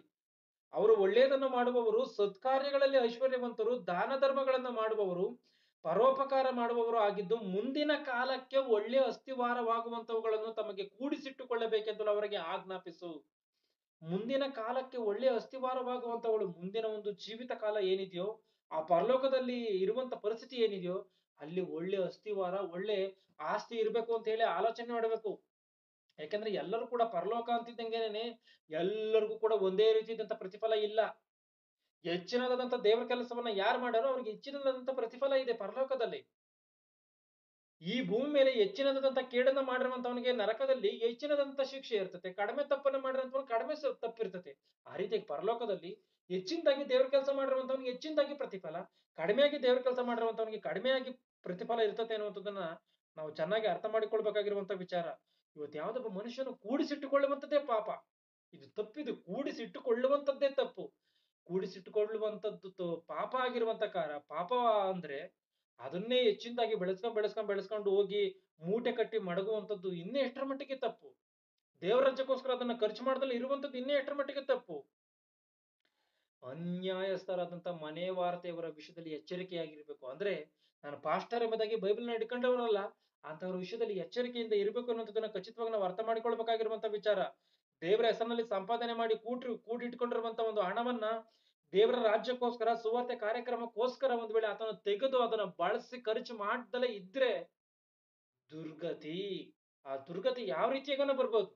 ಯಾವ ರೀತಿಯಾಗಾದ್ರೂ ಒಬ್ಬ ಮನುಷ್ಯನನ್ನ ಕೇಡು ಎನ್ನುವಂಥದ್ದು ಹಿಂಬಾಲಿಸುತ್ತೆ. ಅವನ ನರಕಕ್ಕೆ ಹೋಗ್ಬೇಕಾಗುತ್ತೆ ಎನ್ನುವಂಥದ್ದನ್ನ ನಾವು ಅರ್ಥ ಮಾಡಿಕೊಳ್ಬೇಕು. ಅನ್ಯ ಜನರು ಕೂಡ ದೇವರ ಸ್ವತ್ತಾಗಿರುವಂತ ಈ ಭೂಮಿ ಎಲ್ಲವನ್ನ, ಇವೆಲ್ಲವೂ ಕೂಡ ಈ ಭೂಮಿಯು ಆಕಾಶವೆಲ್ಲವೂ ಕೂಡ ದೇವರದಾಗಿರುವಂತ ಕಾರಣ ನಾನಿಷ್ಟು ಜಾಗವನ್ನು ಸಂಪಾದನೆ ಮಾಡ್ಕೊಂಡಿದ್ದೀನಿ, ನಾನಿಷ್ಟು ಮನೆಯನ್ನು ಸಂಪಾದನೆ ಮಾಡ್ಕೊಂಡಿದ್ದೀನಿ, ನಾನಿಷ್ಟು ಬೆಳ್ಳಿ ಬಂಗಾರವನ್ನು ಸಂಪಾದನೆ ಮಾಡ್ಕೊಂಡಿದ್ದೀನಿ ಅಂತ ಹೇಳಿ ಅನ್ಯರು ಕೂಡ ಎಷ್ಟು ಸಂಪಾದನೆ ಮಾಡಿ ಇಟ್ಕೊಂಡಿದಾರಲ್ಲ, ಅದೆಲ್ಲವೂ ಕೂಡ ಅನ್ಯಾಯವಾದಂಥದ್ದು. ಯಾಕಂದ್ರೆ ಅದೆಲ್ಲವೂ ಕೂಡ ದೇವರ ಸ್ವತ್ತು. ಅದನ್ನ ಸಂಪಾದನೆ ಮಾಡಿ ಇಟ್ಕೊಂಡು ದೇವರ ಕೆಲಸವನ್ನು ಮಾಡ್ತಾ ಇಲ್ಲ ಅಂತ ಅಂದ್ರೆ ಎಲ್ಲರೂ ಕೂಡ ನರಕಕ್ಕೆ ಹೋಗ್ಬೇಕು. ಅದು ಹಣ ಆಗಿರ್ಬೋದು, ಭೂಮಿ ಆಗಿರ್ಬೋದು, ಮನೆ ಆಗಿರ್ಬೋದು, ಒಡವೆ ಆಗಿರ್ಬೋದು, ಇದೇನೇ ಆಗಿರ್ಬೋದು, ಅದೆಲ್ಲವನ್ನ ಸುವಾರ್ತೆ ಕಾರ್ಯಕ್ರಮಕ್ಕೋಸ್ಕರ ಬಳಸಿದ್ರೆ ಮಾತ್ರವೇ ಅವನ ಆತ್ಮ ರಕ್ಷಿಸಲ್ಪಡ್ತದೆ. ಇವತ್ತು ಸ್ವಿಸ್ ಬ್ಯಾಂಕ್ ಅಲ್ಲಿ ಪ್ರಪಂಚದಲ್ಲಿರುವಂತ ಎಲ್ಲಾ ದೇಶದವರು ಇಟ್ಟಿರುವಂತ ಹಣಕ್ಕಿಂತ ಹೆಚ್ಚಿನದಂತ ಹಣ ಯಾವ ದೇಶದ್ದಿದೆ ಅಂದ್ರೆ ಈ ಒಂದು ಭಾರತ ದೇಶದ್ದೇ ಅಂತೆ. ಎಷ್ಟೋ ಕೂಡಿಸಿಟ್ಟು ಕೊನೆದಾಗಿ ಆ ಅಕೌಂಟ್ ನಂಬರ್ ಏನು, ಇನ್ನೊಂದೇನು, ಮತ್ತೊಂದೇನು ಏನೂ ಹೇಳದಂತ ರೀತಿಯಲ್ಲಿ ಸತ್ತೋಗ್ತಾರೆ. ಕೊನೆದಾಗಿ ಬ್ಯಾಂಕ್ ಮ್ಯಾನೇಜರ್ ಏನ್ ಮಾಡ್ತಾನೆ, ಬಹಳ ವರ್ಷದಿಂದ ಈ ಹಣ ಹಿಂಗೆ ಐತೆ, ಯಾರಿದು, ಏನ್ ಕತೆ, ಸರ್ಕಾರದವ್ರು ಏನ್ ಮಾಡ್ತಾರೆ, ಅದನ್ನೆಲ್ಲ ಈಚೆಗೆ ತೆಗಿರಿ ಎಂಬುದಾಗಿ ವಶಪಡಿಸ್ಕೊಳ್ತಾರೆ. ಮತ್ತೆ ಏನ್ ಪ್ರಯೋಜನ ಅದರಿಂದನ? ಒಬ್ಬ ಮನುಷ್ಯನು ಹಣ ಸಂಪಾದನೆ ಮಾಡಿ ಕೂಡಿಟ್ರೆ ಏನ್ ಪ್ರಯೋಜನ? ನಾವೆಲ್ಲರೂ ಕೂಡ ಯೇಸು ಕ್ರಿಸ್ತನ ಒಂದು ನ್ಯಾಯ ಸ್ಥಾನದ ಮುಂದೆ ನಿಲ್ಲಬೇಕು. ಇವತ್ತೊಬ್ಬ ಮನುಷ್ಯನನ್ನ ದೇವ್ರು ನಿಲ್ಲಿಸ್ತಾರೆ. ಇಡೀ ಜೀವಿತ ಕಾಲ ನೀನ್ ಎಷ್ಟಪ್ಪ ದುಡ್ದಿದ್ಯಾ? ಸ್ವಾಮಿ, ಇವನು ಇಷ್ಟು ಕೋಟಿ ದುಡ್ದಿದ್ದಾನೆ, ಇಷ್ಟು ಕೋಟಿ ದುಡ್ಡಲ್ಲಿ ನೀನು ನನ್ನ ಒಂದು ರಾಜ್ಯ ನೀತಿಗೋಸ್ಕರ ಎಷ್ಟನ್ನ ಖರ್ಚು ಮಾಡಿದ್ಯಾ? ಸ್ವಾಮಿ, ಒಂದು 5 ರೂಪಾಯಿ 6 ರೂಪಾಯಿ ಖರ್ಚು ಮಾಡಿದ್ದೀನಿ. ಇಲ್ಲ ಒಂದು ಯಾರೋ ಎಲ್ಲೋ ಪಾಸ್ಟರ್ ಬಂದಿದ್ದ, ಆತನಿಗೊಂದು 10 ರೂಪಾಯಿ 20 ರೂಪಾಯಿ ಕೊಟ್ಟಿದ್ದೀನಿ ಕಾಣಿಕೆಯನ್ನ. ಇಲ್ಲ ಎಲ್ಲೋ ಸುವಾರ್ತೆ ಕಾರ್ಯಕ್ರಮವನ್ನ ಮಾಡ್ತಾ ಇದ್ರು, ಅಲ್ಲಿ 10 ರೂಪಾಯಿ ಕೊಟ್ಟೆ. ದೇವ್ರು ಏನ್ ಮಾಡ್ತಾನೆ ಗೊತ್ತಾ? ತೆಗೆದುಕೊಂಡೋಗಿ ನರಕಕ್ಕೆ ಹಾಕ್ತಾನೆ. ನರಕಕ್ಕೆ ಹಾಕ್ರಿ ಎಂಬುದಾಗಿ ಆಜ್ಞಾಪಿಸ್ತಾನೆ. ಮತ್ತೆ ಯಾರೋ ಒಬ್ಬ ಸೇವಕನ ವಿಷಯದಲ್ಲೂ ಕೂಡ ಅಷ್ಟೇ. ಇಷ್ಟೊಂದೆಲ್ಲ ಕಾಣಿಕೆ ಅಂತ ಹೇಳಿ ಇಷ್ಟು ಜನ ಎಲ್ಲ ಕೊಟ್ರಲ್ಲ, ನೀನ್ ಏನ್ ಮಾಡಿದ್ಯಪ್ಪ ಇದರಿಂದ? ಸ್ವಾಮಿ, ನಾನು ತಿಂದು ಹೊಟ್ಟೆ ಬೆಳೆಸ್ಕೊಂಡಿದ್ದೀನಿ, ನನ್ನ ಹೊಟ್ಟೆ ಸೇವೆಯನ್ನ ನಾನು ಮಾಡ್ಕೊಂಡಿದ್ದೀನಿ, ಹಂಗಾದ್ರೆ ನೀನ್ ನೀಟಾಗಿ ನರಕದಲ್ಲಿರಪ್ಪ ಎಂಬುದಾಗಿ ದೇವರು ಹೇಳ್ತಾರೆ. ಯಾವುದೇ ಕಾರಣಕ್ಕೂ ಕೂಡ ಕೂಡಿಸಿಟ್ಟುಕೊಳ್ಳುವಂಥದ್ದು ಅನ್ಯಾಯ. ಒಬ್ಬ ಕಾಣಿಕೆಯನ್ನ ಕೊಡಬೇಕಾಗಿರುವಂಥದ್ದು ಯೋಗ್ಯ, ಕಾಣಿಕೆ ಕೊಡುವಂತ ಕಾಣಿಕೆ ತೆಗೆದುಕೊಳ್ಳುವಂತ ಯೋಗ್ಯತೆ ಆತನಿಗೆ ಐತಾ ಇಲ್ವಾ ಅಂತ ಹೇಳಿ ನೋಡ್ಬೇಕು. ದೇವರ ಕೆಲಸವನ್ನು ಮಾಡುವಂತವನಿಗೆ ಕಾಣಿಕೆಯನ್ನ ಕೊಡ್ಬೇಕು. ಆ ರೀತಿಯಾಗಿ ನಾವು ಕೊಟ್ಟಂತ ಕಾಣಿಕೆ ನಮಗೆ ಪ್ರತಿಫಲ ಬರ್ಬೇಕು ಅಂದ್ರೆ ಅದರಿಂದ ದೇವರ ಕೆಲಸ ನಡಿಬೇಕು. ದೇವರ ಕೆಲಸ ಯಾವುದನ್ನು ಕೂಡ ಮಾಡ್ತಾ ಇಲ್ಲ, ಅವನ ಸೇವೆ, ಹೊಟ್ಟೆ ಸೇವೆಯನ್ನು ಮಾತ್ರ ಮಾಡ್ಕೊಂತ ಇದ್ದಾನೆ ಅಂದ್ರೆ ಅಂತವರಿಗೆ ಕೊಟ್ರೆ ಕೇಳಿರುವಂಥದ್ದು ಖಚಿತ. ಈ ಸಾಮ್ಯವನ್ನ ಚೆನ್ನಾಗಿ ಅರ್ಥ ಮಾಡಿಕೊಳ್ಬೇಕು. ಮನೆವಾರ್ತೆಯವನಿದ್ದಾನೆ ಅಂತೆ, ಆ ಮನೆಯವರ್ತೇವನ್ ಯಾರು ಅಂದ್ರೆ ದೇವರ ಸೇವೆ ಮಾಡುವಂತವರೇ. ಈತನ ಯಜಮಾನನ ಸೊತ್ತನ್ನ ಇವತ್ತು ಯಾವ ರೀತಿಯಾಗಿ ಅವನು ತಿಳುವಳಿಕೆ ಉಳ್ಳಂತವನಾಗಿ ಯಾವ ರೀತಿಯಾಗಿ ಅವನು ಆ ಮನೆವರ್ತೆ ಕೆಲಸವನ್ನ ತೆಗೆಯುವಂತ ಸಮಯದಲ್ಲಿ ಆತನು ಬಡವರ ಬಗ್ಗರಿಗೆ ಕೊಟ್ಟು ದಾನವನ್ನ ಮಾಡಿ ಯಜಮಾನನು ಹೊಗಳದ್ನೋ, ಆ ರೀತಿಯಾಗಿ ಅನ್ಯಾಯವಾಗಿ ಸಂಪಾದನೆ ಮಾಡಿ ಇಟ್ಟುಕೊಂಡಿರುವಂತದ್ದು ಅನ್ಯನಾಗಿರ್ಬೋದು, ಕ್ರೈಸ್ತರಾಗಿರ್ಬೋದು, ಸೇವಕರಾಗಿರ್ಬೋದು, ಯಾರೇ ಆಗಿರ್ಬೋದು, ದೇವರಿಗೆ ಮೋಸ ಮಾಡಿ ದೇವರು ಕೊಟ್ಟಿರುವಂತ ಆರೋಗ್ಯವನ್ನ, ದೇವರು ಕೊಟ್ಟಿರುವಂತ ಪ್ರಕೃತಿಯನ್ನ, ಇವೆಲ್ಲವನ್ನ ಬಳಸ್ಕೊಂಡು ನಮಗೋಸ್ಕರ ನಾವು ಬದುಕಿ ಕೂಡಿಸಿಟ್ಕೊಂಡಿದೀವಿ ಅಂತಂದ್ರೆ ಇದು ಅನ್ಯಾಯವಾದಂಥದ್ದು. ಇದನ್ನ ಇವತ್ತಿಗೆ ಈ ಸತ್ಯವನ್ನ ತಿಳಿದಿರುವಂತ ನಾವು ಇದೆಲ್ಲವನ್ನ ಈಚೆಗೆ ತೆಗೆದು ದೇವರ ರಾಜ್ಯಕ್ಕೋಸ್ಕರ ಒಂದು ವೇಳೆ ಖರ್ಚು ಮಾಡುವಂತದ್ದಾದ್ರೆ ಅವನ ಆತ್ಮ ರಕ್ಷಿಸಲ್ಪಡ್ತತೆ ಹೊರತು ಇಲ್ಲಾಂದ್ರೆ ಯಾವುದೇ ಕಾರಣಕ್ಕೂ ಕೂಡ ರಕ್ಷಿಸಲ್ಪಡಲ್ಲ. ದೇವರಿಂದ ಕೇಡು ಎನ್ನುವಂಥದ್ದು ಖಚಿತವಾಗಿ ಬರುತ್ತೆ. ಇವತ್ತು ಕೆಲವ್ರನ್ನ ನೋಡ್ಬೇಕು, ಬಹಳಷ್ಟು ಜನವನ್ನ ನಾನು ನೋಡಿದ್ದೀನಿ, ದುಡಿತಾ ಇರ್ತಾರೆ, ದುಡ್ಡು ಅಂತ ಒಂದು ಸ್ವಲ್ಪ ರೆಸ್ಟ್ ತಗೊಳಕ್ಕೂ ಕೂಡ ಹಿಂದೆ ಮುಂದೆ ನೋಡ್ಕೊಂಡು ಕಷ್ಟಪಟ್ಟು ದುಡಿತಿರ್ತಾರೆ. ಆದ್ರೆ ಎಷ್ಟೋ ತಗೊಂಡಾಗ ಹಾಸ್ಪಿಟಲ್ಗಳಿಗೆ ಇಕ್ತಿರ್ತಾರೆ, ಎಷ್ಟೋ ತಗೊಂಡಾಗ ಅವ್ರಿಗೆ ಆಗುವಂತ ಕೇಡುಗಳಿಗೆ ಇಕ್ತಿರ್ತಾರೆ, ಎಷ್ಟೋ ಅನ್ಯಾಯವಾಗಿ ಕಳ್ಕೊಳ್ತಿರ್ತಾರೆ. ಆ ರೀತಿಯಾಗಿ ಆಗ್ಬಾರ್ದು. ಇವತ್ತು 1 ರೂಪಾಯಿನ ದುಡಿದ್ಲಿ ಆತನ ಸಂತೃಪ್ತಿಯಿಂದ ಅದನ್ನು ಅನುಭವಿಸ್ಬೇಕಂದ್ರೆ ಅದು ದೇವರ ದಯೆ, ದೇವರ ಒಂದು ಸಹಾಯ ಬೇಕು. ದೇವ್ರು ಯಾವಾಗ ನಿನಗೆ ಅದನ್ನ ಸಹಾಯ ಮಾಡಿ ಅದನ್ನ ಕಾಪಾಡಿ ನಡೆಸ್ತಾನ ಗೊತ್ತಾ? ಆ ದೇವ್ರಿಗೋಸ್ಕರ ಖರ್ಚು ಮಾಡಿ ದೇವ್ರಿಗೋಸ್ಕರ ಬದುಕ್ಬೇಕನ್ನುವಂತ ಆಲೋಚನೆಯಿಂದ ನೀನು ಇವೆಲ್ಲವನ್ನ ಮಾಡಿದಾಗ, ದೇವ್ರಿಗೋಸ್ಕರ ಖರ್ಚು ಮಾಡ್ಬೇಕು ಅನ್ನುವಂತ ಆಲೋಚನೆಯಿಂದ ದುಡಿದಾಗ, ದೇವ್ರಿಗೋಸ್ಕರ ಕೆಲಸವನ್ನು ಮಾಡ್ಬೇಕು ಅನ್ನುವಂತ ಆಲೋಚನೆಯಿಂದ ಸಂಪಾದನೆ ಮಾಡಿದಾಗ ಅವಾಗ್ಲೇ ದೇವ್ರು ಮೆಚ್ಚುತ್ತಾನೆ. ಎಲ್ಲರೂ ಈ ವಿಷಯವನ್ನು ಅರ್ಥ ಮಾಡಿಕೊಳ್ಬೇಕು. ಒಂದ್ ವೇಳೆ ಏನಾದ್ರೂ ಕ್ವಶನ್ಗಳಿದ್ರೆ ಕೇಳಿ ಅರ್ಥ ಮಾಡಿಕೊಳ್ಳಿ. ಸಮಯವಾಗಿರುವಂತ ಕಾರಣ ಎಲ್ಲರ ಕಣ್ಣುಗಳನ್ನು ಮುಚ್ಚಿ ಪ್ರಾರ್ಥನೆಯನ್ನ ಮಾಡ್ತೀನಿ.